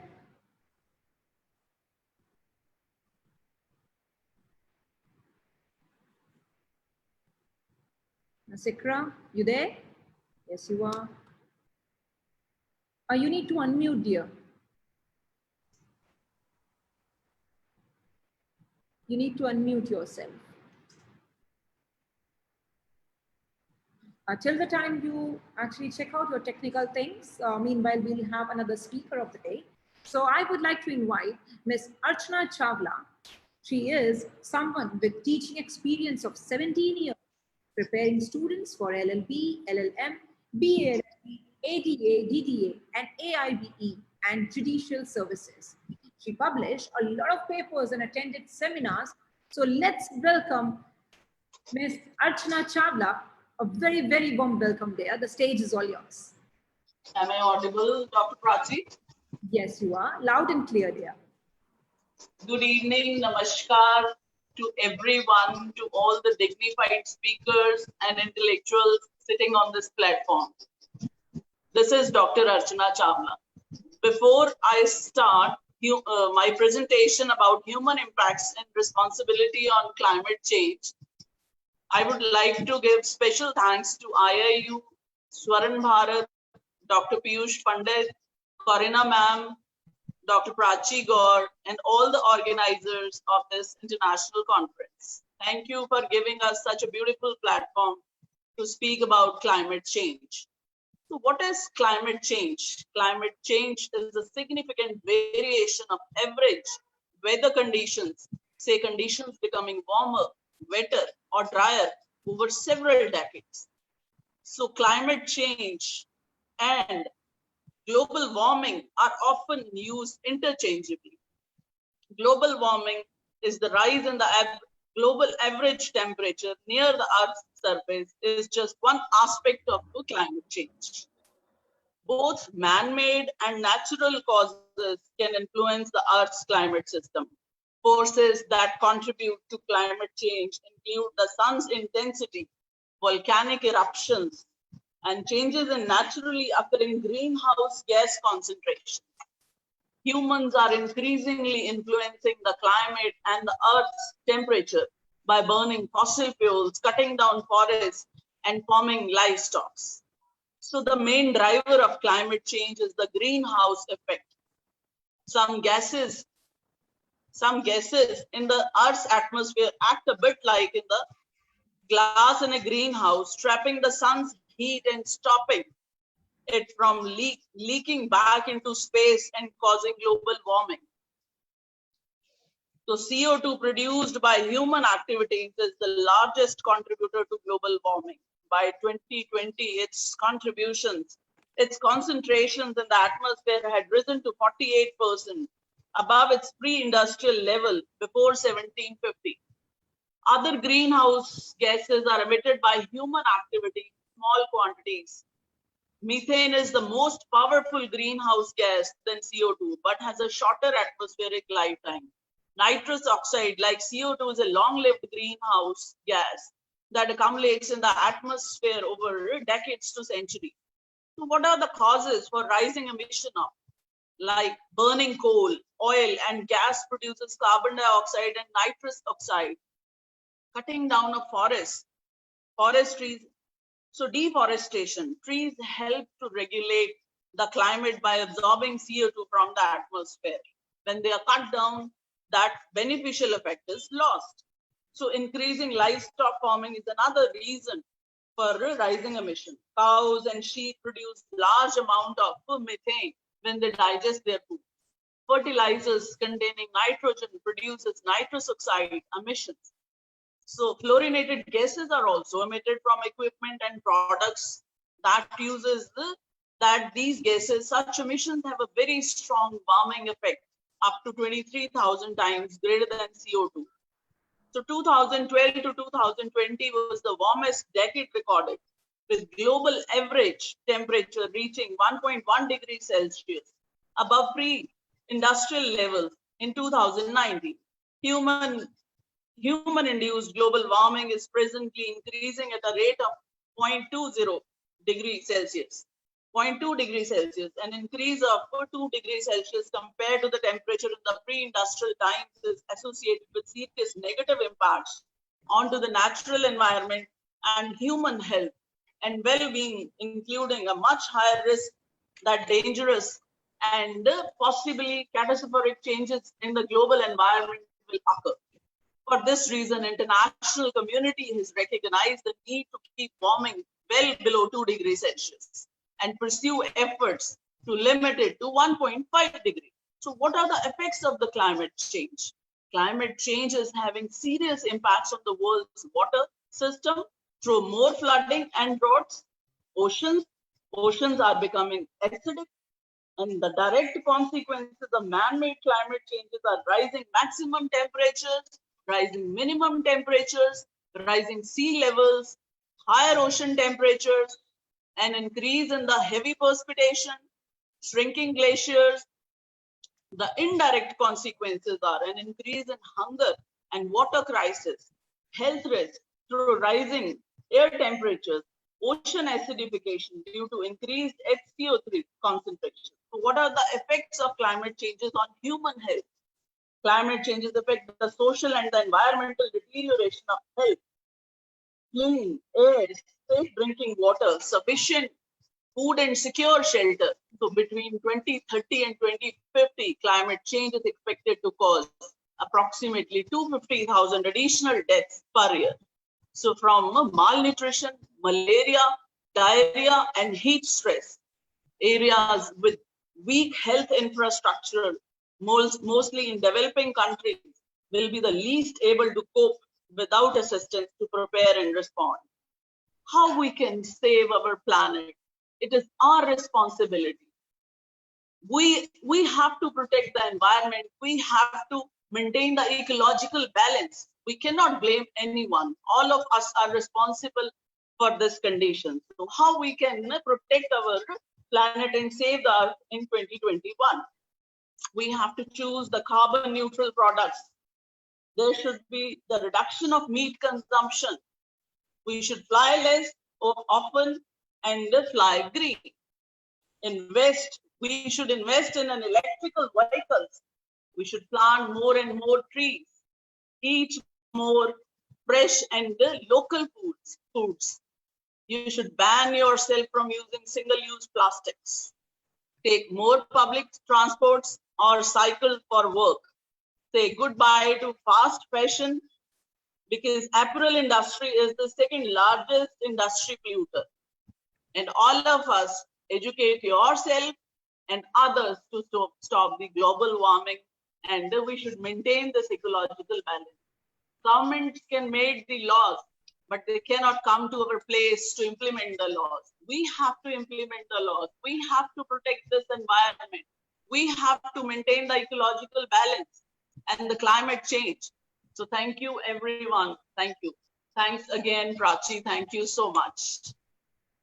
Well, with your wonderful words, and certainly we all have to wake up to the fierce urgency of the now. Yes, the climate change.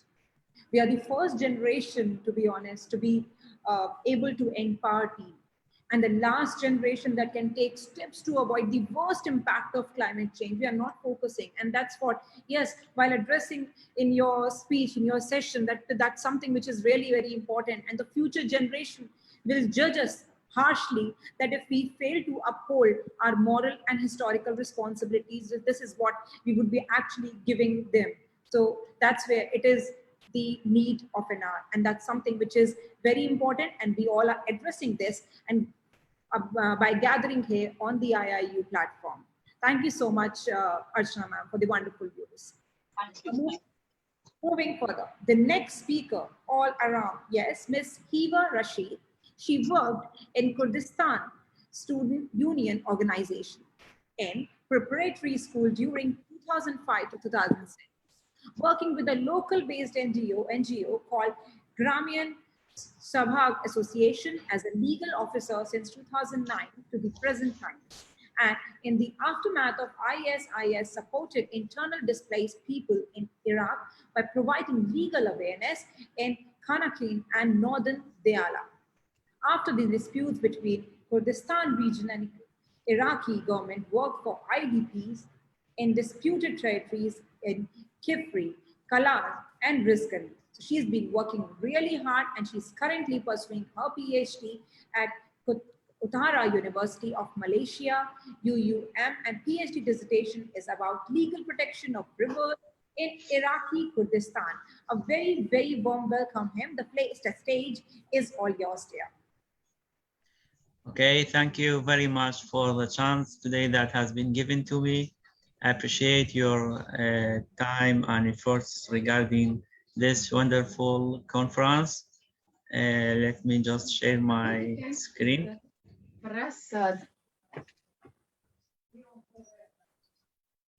Kako je to prispio? U Jukić dama radi. A dobro, a vidiš ovo ti je još jedan. To ti je ovaj ram prasad. Vidi ga. Prasad ram. Bože, sad čujem. A kom to? Onda da mi šta njega ne razumijem. A ima jedan iz Sirija. Ja ne znam ti ono na... You can share your screen now. Okay, thank you.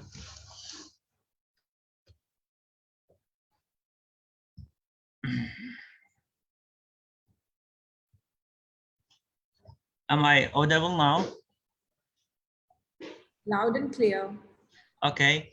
As we know that the topic about human responsibility regarding climate change, this is the significant issue or controversial issue about changing in our natural ecosystem. I would like to shed light on something that human being responsible for that, which is impacts of climate change on our wildlife. So to introduce the topic, as all of you know, the global change in the climate and extreme weather have been already begun to affect people and nature around the world. The changing climate has significantly impacted our wildlife, the habitat destruction of exploitation of wildlife, as well as diseases. Currently, many countries encountered with the difficulties due to COVID-19, as we know, that has important or huge burden on the governments. However, natural climate or maybe some climate event like wildfire and floods we see nowadays in some parts of the world, like in Australia in 2020 and in Turkey about 2 months ago, and other parts like Italy. These events actually clear evidence of a climate-related event that is the outcome of climate change. Based on the United Nations Framework Convention on Climate Change in 1992, the climate change is a change of climate which is attributed directly or indirectly to human activity that alters the composition of the global atmosphere, and which is in addition to natural climate variability observed over comparable time period. The definition mentioned to the human activity, whether directly or indirectly responsible to such climate change.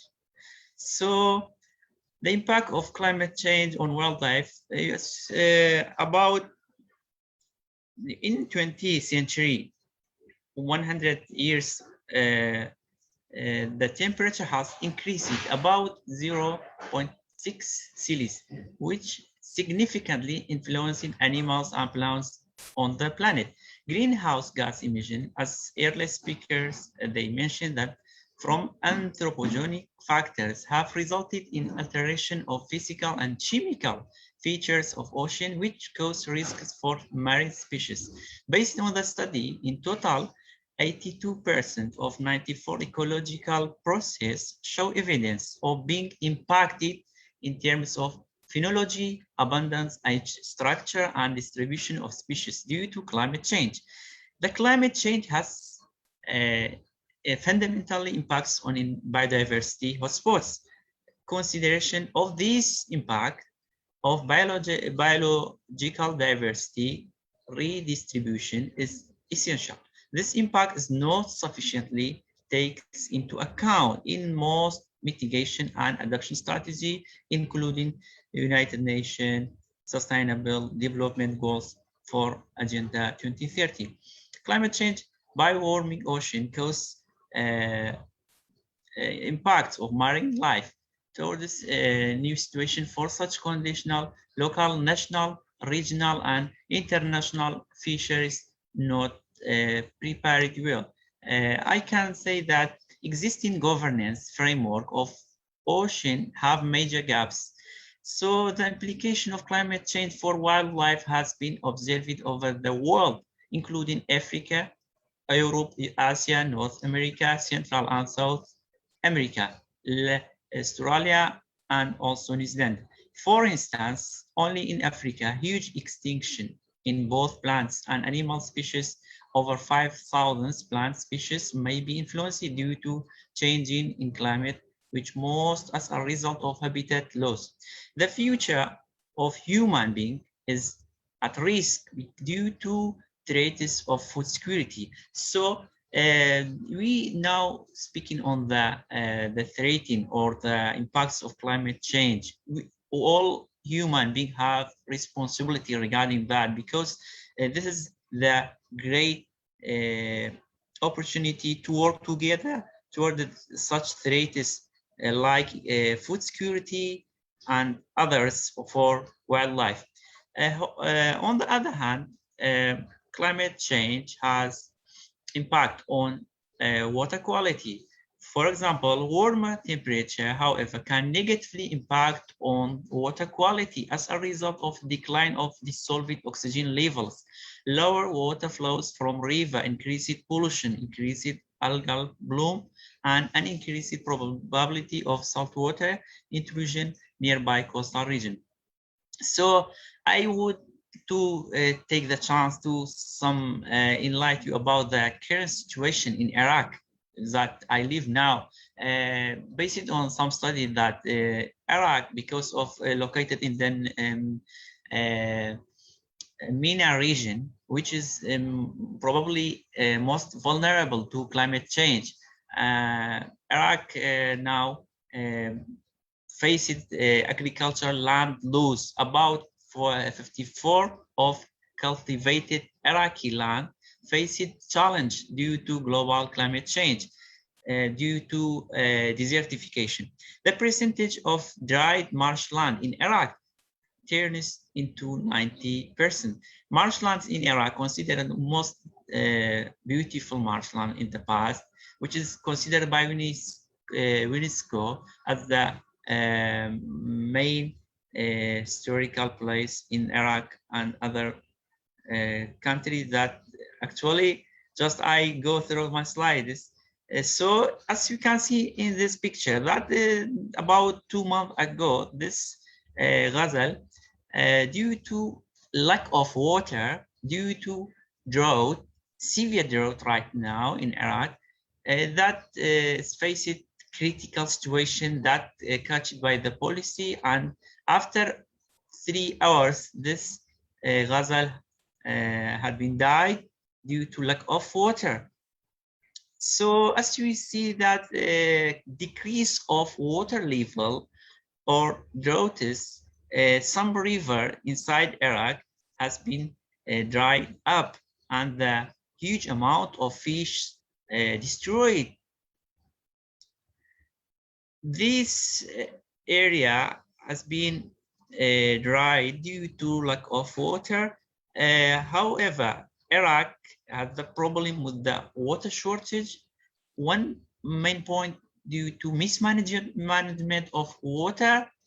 However, internal factor, one internal factor is a water project that built by neighborhood countries like Turkey and Iran. They made huge water project and they decreased the level, the right of sharing water for Iraqi downstream. In addition to that, climate change make more problem for water due to drought and desertification in Iraq. So call for action. Now we live in climate change era. Human being responsible for such environmental catastrophe. What we need to do? So the main source, as mentioned by earlier speakers today and yesterday, and is greenhouse gas emission, or which is mainly by using fossil fuel. So when the ideal project, which is to we need to develop a clean energy, whether for industry purpose or transportation or household, we have to work hard. Everyone, every people and stakeholders over the world to support a developing country, poor country, to try to shift from traditional energy to renewable energy. However, we need to start to the process of climate change habit, of climate change awareness right now, from our family member, from our personality. We have to educate our children about some habits that may be changed to decrease this pressure on the climate, like reduce of plastic usage, or maybe with something that maybe recycle it. And we have to develop our educational system in an environmental way. You have to add more program about environmental education. You have to fund the academic to do more research regarding developing environmental policy. The media has responsibility to share knowledge, to share awareness among people, to take significant role that may be useful by encouraging people to do campaign like in NGO, whether locally or internationally. Now, right now, about 35 countries, speakers or maybe participants, we all together, which is due to the technology. So these elements maybe impact on decision making or decision maker to work harder, to work seriously, to enact more climate change related legislation like law and regulation, to make some international binding convention. To be honest, the most responsible countries, the industrial countries, so they have more responsibility rather than the poor countries. So we need to have some kind of binding convention at the international level, which is managed by United Nations. Maybe they have some convention as we know. I don't want to speak about that, but we need to some binding convention that make regulation to support developing country to reduce fossil fuel and greenhouse emission. So by doing that, by enforcing this law and regulation, whether nationally or internationally, we can serve the nature, we can combat climate change, we can mitigation of climate change. However, the most important element in this process, we have to monitor this process, you have to assessment, and you have to give feedbacks about what we are doing. So I appreciate, I just prepared for 10 minutes. I don't want to take your times because you have other speakers, but at the last sentences, I grateful for your chance. I thank you for your opportunity to us. I hope to have some additional program to work on some elements related to climate change, because some thing that maybe looks too general, you have to specifically highlight the issue and talk about, and maybe you have to present some academical research in the future. You may do more cooperation together. So thank you very much. Have a good day.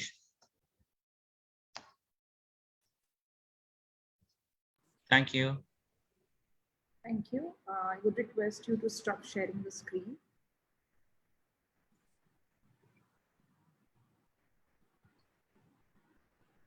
Thank you. Thank you so much, Hiva, for your wonderful views. And we actually have a responsibility to first understand how climate change, as you said, impacts on all people of the world. And then the must consider the individual and the collective choices, actions, what we all have been collaborating, gathering here, different ideas and opinions. Then we must consider the individual and collective choices to make action, and then so that we all can move towards a sustainable future. So thank you so much, Hiva, for your views. Now with this, thank you very much.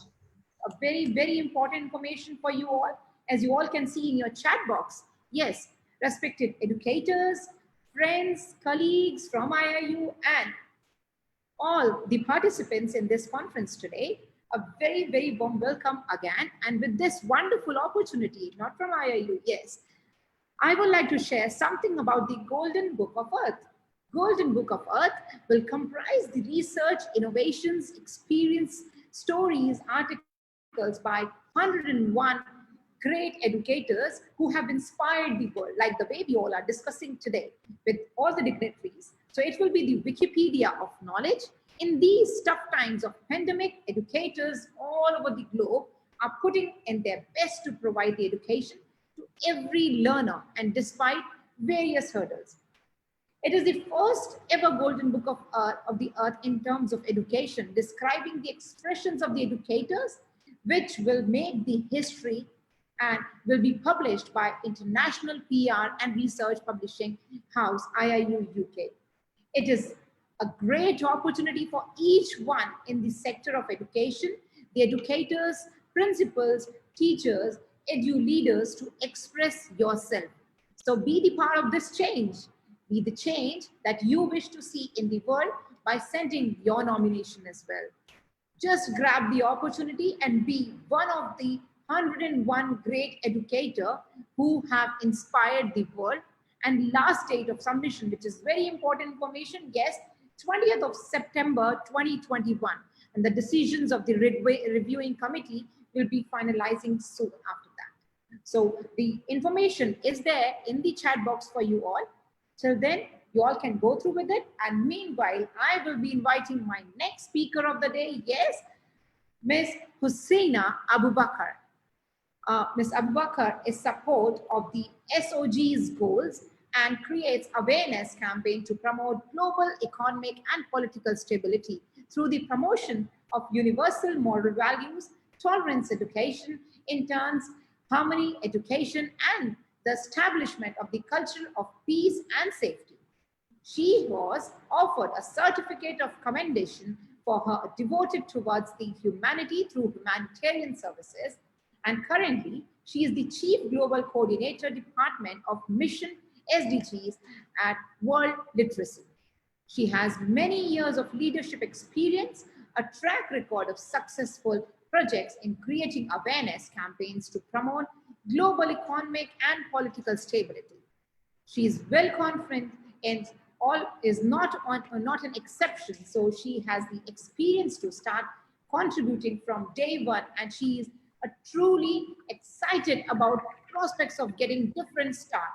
So we actually been here to listen to her, but with her views and a dynamic personality, as she's been always saying about it. Before I say further about her, I would like to invite her on the stage, Ms. Husseina Abubakar. The stage is all yours, dear. Thank you very much, IIU, the panelists, and the audience. I feel so humbled to take the floor. First, climate change is a change to the state of the climate system that persists over an extended period of time in addition to natural climate variability. Also, global warming refers to the long-term rise in surface temperatures of the Earth that cause our climate systems to alter. Do you know that global change has been increasing on average 0.85 degrees Celsius since 1880? It may sound like a small change, but without urgent action to reduce the CO2 emissions, global temperature is going to rise by 6 degrees Celsius by the end of this century. No one knows exactly what they would mean for the environment, but effects would no doubt be devastating. It will severely challenge the viability of our current way of living. The Intergovernmental Panel on Climate Change states that the major impact of climate change on human health are likely to occur via changes in magnitude and frequency of extreme events which trigger a natural disaster or emergency. We are already experiencing the many negative and unpredictable results of climate change, such as the increasing and devastating hurricanes that destroy the infrastructure in the shores and the worryingly fast melting Arctic sea ice. Not only government, but business play a crucial role in achieving SDG 13. Without commitment from countries and businesses in the form of effective environment, policies, and strategies, the temperature of our world will keep on rising faster. The spreading of infectious and cardiorespiratory diseases, mass extinctions of animals, reduced crop yields and malnutrition, a large scale of migration of people and animals are some of the severe consequences already being felt in most parts of the world. Limiting the effects of climate change is vital to achieving all sustainable goals, all sustainable development goals, and for the future prosperity of humans on Earth as well. As the economic engine of our production and consumption systems, companies are the key contributors to climate change through greenhouse effect gas emissions. Greenhouse gas emissions are produced by all sectors of our economy.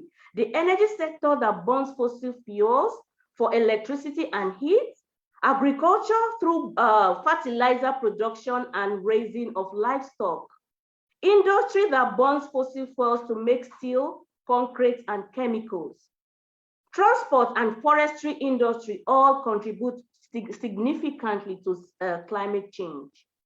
The World Economic Forum positions failure to mitigate climate change as the #1 global risk to business, and a risk that continues to grow as climate change consequences escalate.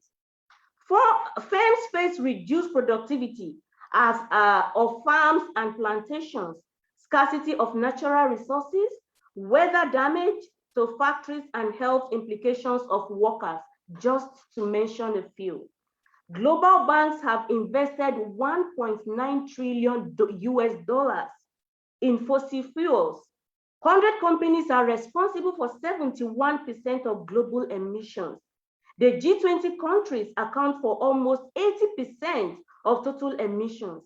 The rich is 10% of the world's population, produce half of our CO2 emissions, while the poor is 50%, account for just 1/10. We indeed have some work to do, but some more than others. Recently, a handful of rich countries pledged to reduce their emission of greenhouse gases by so and so percent by this or that date, or to become climate neutral or net zero by this so date, to become climate neutral and net zero. This may sound impressive at first glance, but even though the intentions may be good, this is not leadership. This is not leading. This is misleading, because most of these pledges do not take into account aviation, the shipping, import and export goods, the consumption. They do, however, include the possibility of countries offset their emissions elsewhere. Without seeing the full picture, we will not solve this crisis. Reducing just emission is not enough. Our greenhouse gas emission has to stop. To stay below 1.5 degrees, we need to keep the carbon underground. My recommendations are, let there be development of platforms to connect end customers with independent energy producers, such as farmers with turbines, to allow them to buy electricity directly without any utility company involved. Number 2, let firms create business models focusing on selling the useful products rather than the ownership of a product. This allows firms to make products that last and can be used again and again without the new products being produced causing a greenhouse gases. Number 3, schemes like bike sharing should explode worldwide. Number 4, let there be innovations and transformation operations through profitable business cases, as the windows of time left to take significant steps in reducing greenhouse gases is short. I believe if all these I've mentioned are being taken into consideration, the world is better for the living again.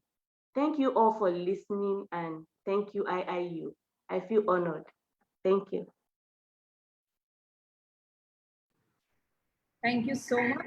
Satan, for your wonderful insights. And yes, with this great performance, with your insights, ideas, I would like to invite my next speaker of the day, Miss Marina Cariton. I'm so sorry if I spell your wrong. So anyways, Miss Marina is a facilitator of the Department of Social Sciences. She's the head of the Eco Club at school and member of the jury of school scientific conferences. She's a leader of the winner students of the Republican Olympiads and multiple integrated and project lesson supervisor, organizer of scientific and cognitive excursions, and attended several seminars and conferences as well. A very, very warm welcome, Ms. Marina. The stage is all yours.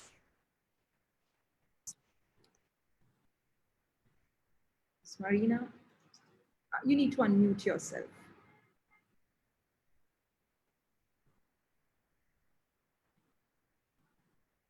Ms. Marina?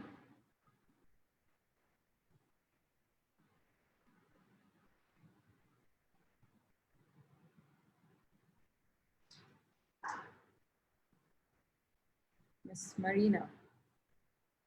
All right. Well, moving further to our next speaker and the last one who is available today is Ms. Lee So-en. She is an excellent chemistry teacher with 31 years of teaching experience from Malaysia. She has awarded by MOE Malaysia as an iconic teacher and edu-influencer as role model of teachers in her country.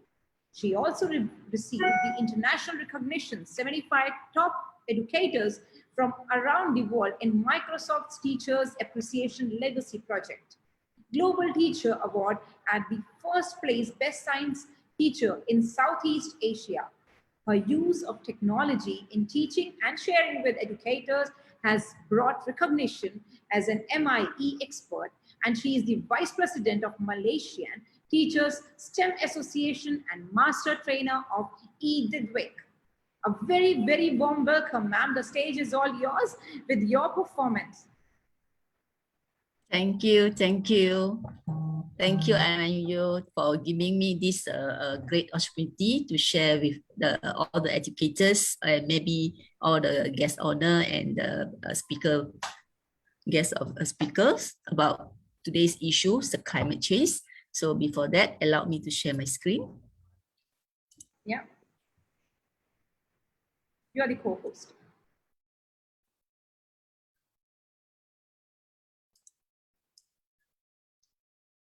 Okay, so can you see my screen? Yes, we can. Yeah. Yeah, okay. So on the screen, you can see some, this is my school.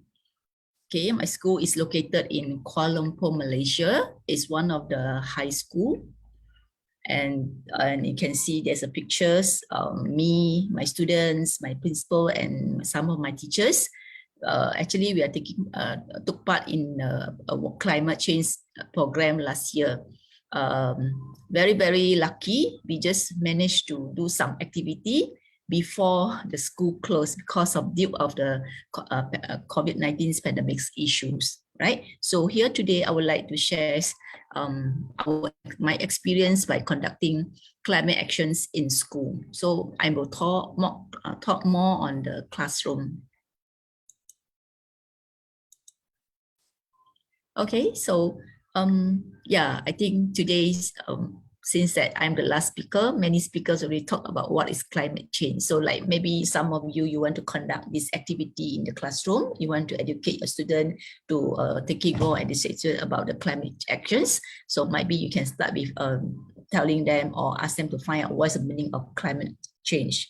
Okay, climate change can be defined by many versions. So here are some of the definitions that we found out. So it may be the gradual change in all the interconnected weather elements on our planet over possibly 30 years. Or maybe you can say that climate change is a shift of worldwide weather phenomena associated with an increase in the global average. Or maybe the other terms, we may say that climate change is a long-term relations or temperature and the typical weather patterns in specific locations over the period of time. Okay, moving on, maybe you can talk about, maybe can tell the students, like, is it weather and climate is the same, right? It's actually different. So maybe you can ask them to find out the activity. What's the differences between the weather and the climate change, okay, and the climates. Okay, so you can show them it's actually weather is a short-term atmospheric conditions, but climate is a long-term changes. So there's a difference. You can educate our student. So beside that, yeah, maybe you can tell them, is there Earth climate really changing? Yeah, yes. Yeah, it's actually it is. Why?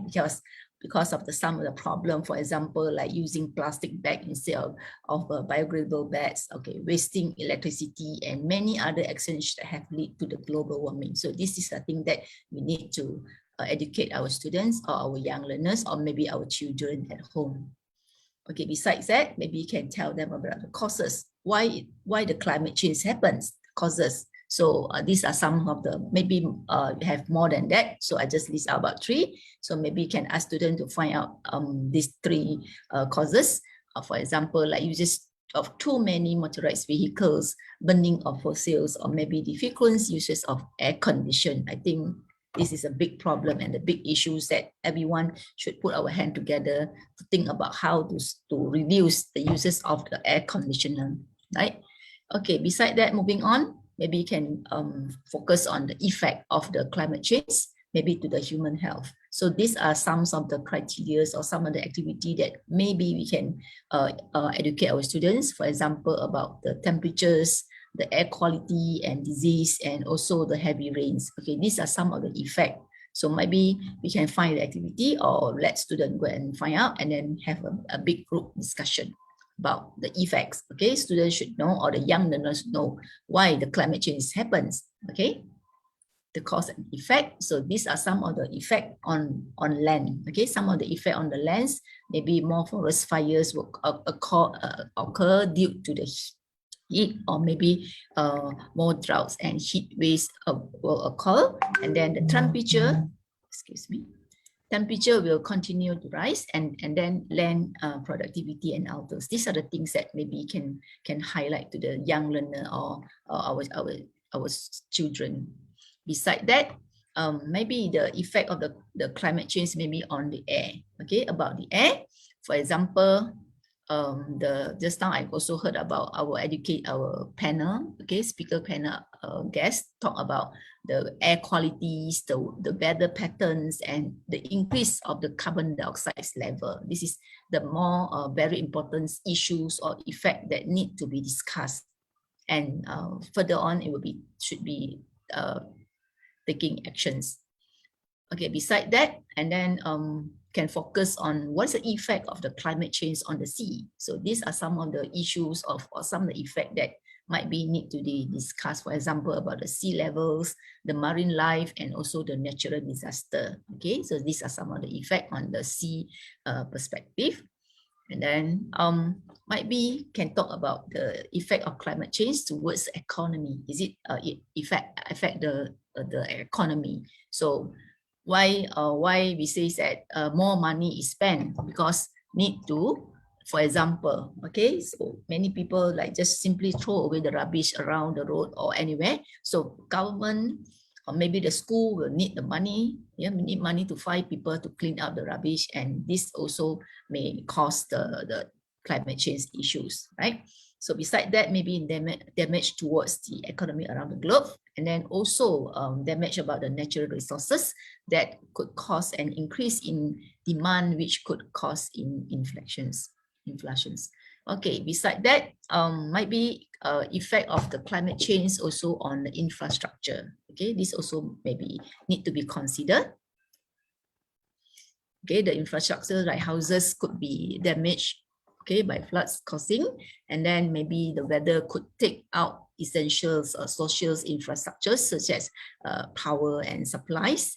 And then maybe you can talk about how to increase the maintenance and repairs towards the infrastructure. This also where you increase the cost and the manpower. Okay, beside that, and then another one maybe is quite important. This about the agriculture. Okay, so because every living things need food.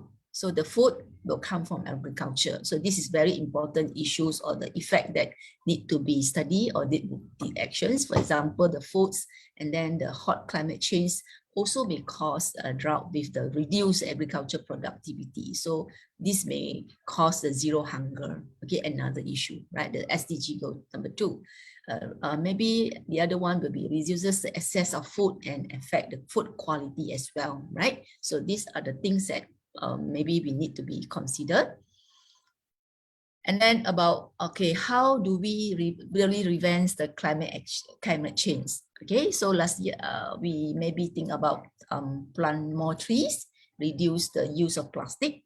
Yeah, this is, I think it's quite common in everywhere, the easier to do, okay?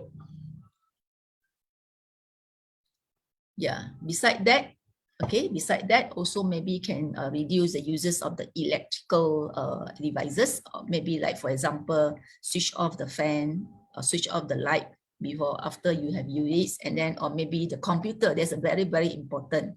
After, or maybe you have stopped you're working, you should shut down the computer, right? Yeah, instead of just let it is on, okay? And then the other one, like maybe I would like to share, is because I think many of us using the computer and email, okay? We should delete, okay, the unwanted email or some others, like maybe 10 years ago's email. Maybe some of you, maybe you can check in your email, you still keep it, right? So it will also consume a lot of electricity, okay? Okay, so here I would like to share with you. I really conduct one activity, one project, yeah, that's called problem-based learning in my class. I'm a chemistry teacher, so I conduct this problem-based learning, like save our source of plastic pollution. Because last year my school, or not my school only, the whole school in my country are closed because of the COVID-19. So so I think about this project, yeah, the problem-based learning, and then the students think about how is a way that how to reduce the waste, yeah, from the plastic, and they come up the idea. So after that, yeah, the idea and then the project, I send them to the British International Associations. They organize a STEM Youth International Innovation Competitions. Yeah, so unfortunately, very, very lucky, and so proud of my student. This competition is actually participated by 50 countries. So my country, Malaysia, is one of the country that managed to go to the final among the 14 countries. So just now I say I'm very proud with my student, because 3 teams of them won this international award. They won the best report, best video, and also Rising Stars awards. So this is a happy news that I would like to share with you. Like maybe some of you are the educator, you maybe can think about the activity in the classroom, yeah, to occupy their time and also bring students actually out from the classroom, right? And it actually is in the syllabus, but yeah, maybe we can do just extra things. We can introduce the SDG goals and also the awareness about the environmental problem. Okay, I think that's all from me. Okay, that's all for me. So before I end my sharing, so I would like to share with you. This is a very, very interesting quotes about from the ex-president of USA, Barack Obama, on the climate change. He says that climate change is no longer some far-off problem. It is happening here. It's happening now. So we should take actions, not just see, oh yeah, it's climate change. So that I end my session. Okay, thank you very much. Thank you listening, and thank you IIU.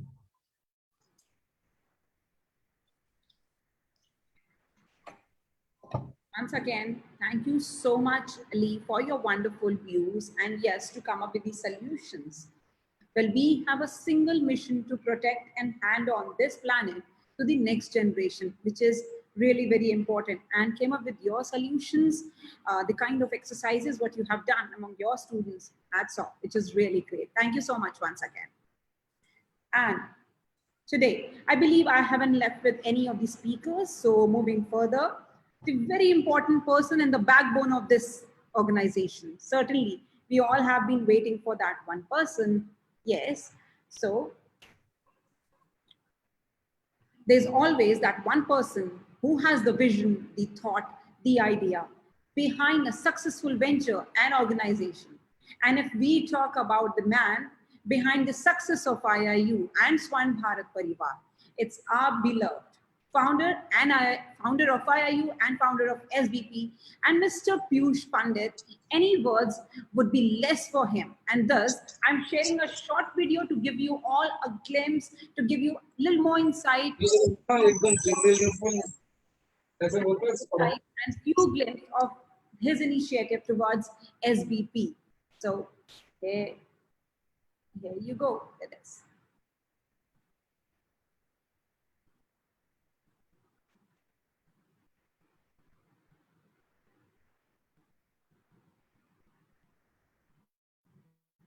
Isn't it something unique? And now you all will be amazed in a while.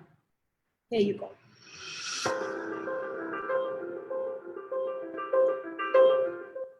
Piyush Pandit was born on 27th July 1987 in Pratapgarh, Uttar Pradesh, in a middle-class family. Piyush Pandit is that name who is recognized by his multiple work genres: an international social activist, award-winning social worker, serial entrepreneur, and founder of SBP Global. He has determined his destiny by having trust in him and Almighty God. Piyush Pandit is a diligent and passionate social worker committed to serve the humanity. Piyush Pandit has played a crucial role in crafting a team of volunteers and achieved global recognition as head of Swarna Bharat Parivar Trust, which span across more than 50 countries.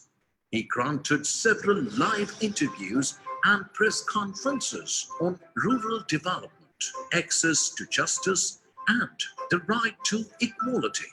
Piyush is youth leader with extensive social work experience, political activism, and stellar entrepreneurial achievements. When you think of social work and changing the world by improving human experiences, Piyush Pandit is mentoring other social activists to encourage social activism and entrepreneurship around the world. He is working fiercely towards achieving United Nations sustainable goals in India and over the globe. Under the flawless leadership of Piyush Pandit, Swarna Bharat Parivar Trust was established.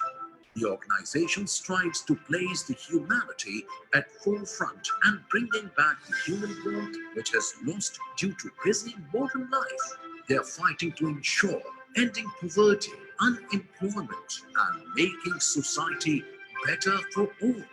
Rural India has been a focal point of Piyush, which gave birth to Help India Help Foundation. The social work continues, and the e-village was established in 2012 to reinforce India's roots in villages and villagers. At the crux of Piyush's work is the youth. He believes that youth empowerment is closely aligned with social service. Piyush is the CEO of Piyush Group. The organization covers several industries, including renewable energy, logistics, real estate, and so on.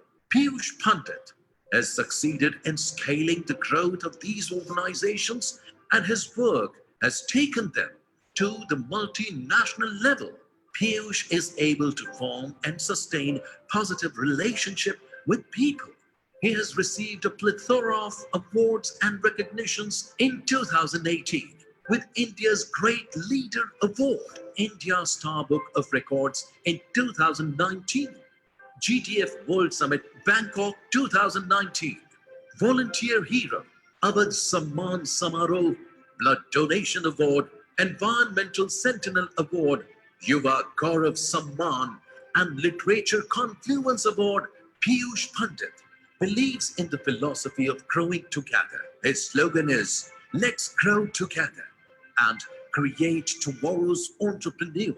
He has the vision to create a society that is based on freedom, equality, solidarity, diversity, and fairness.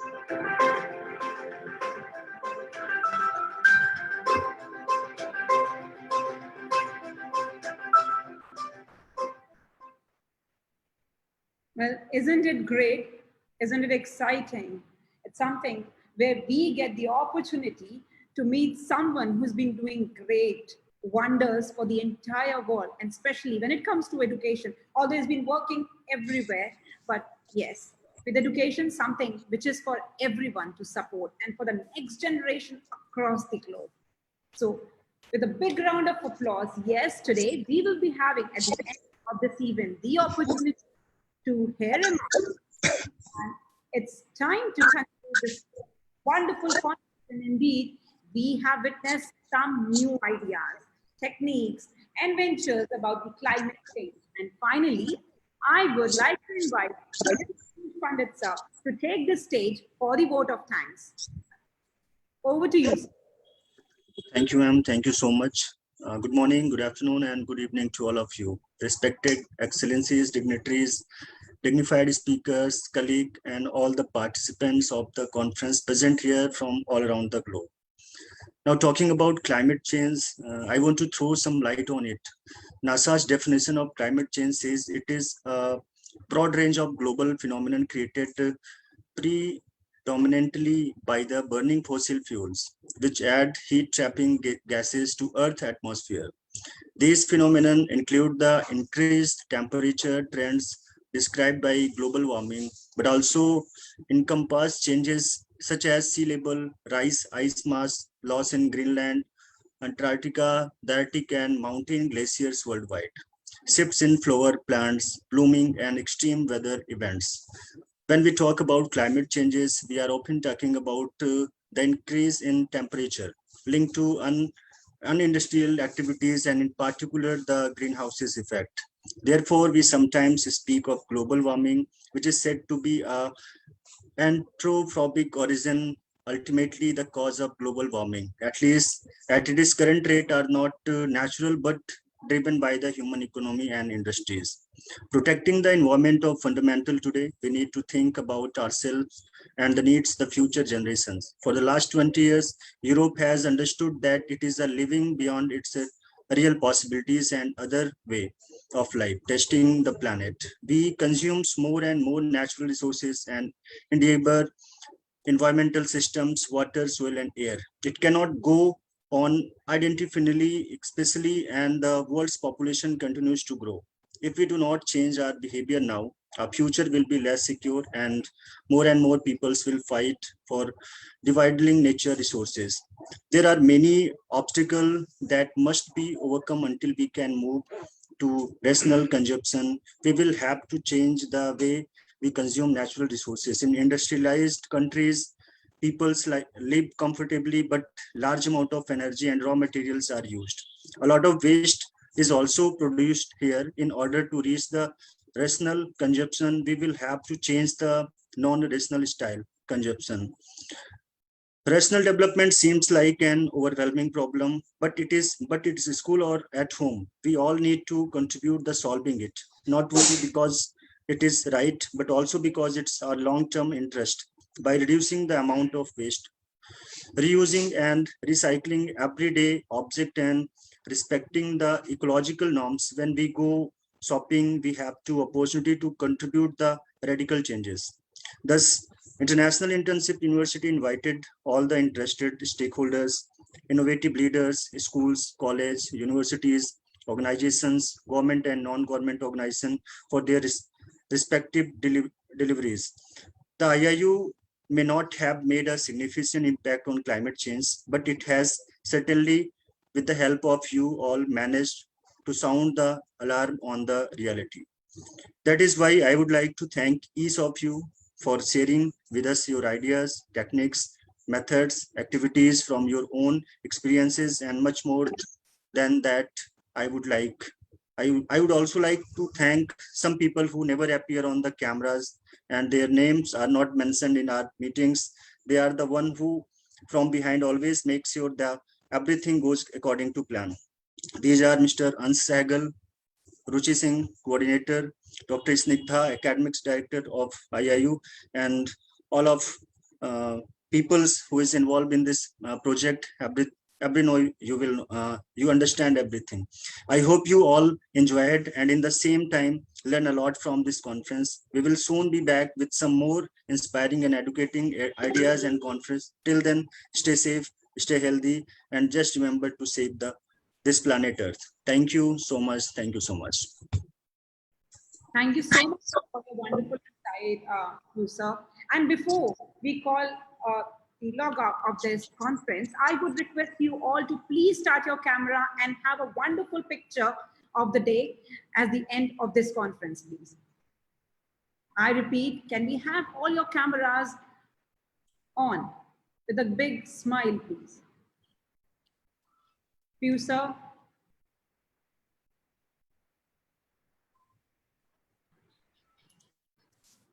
Please.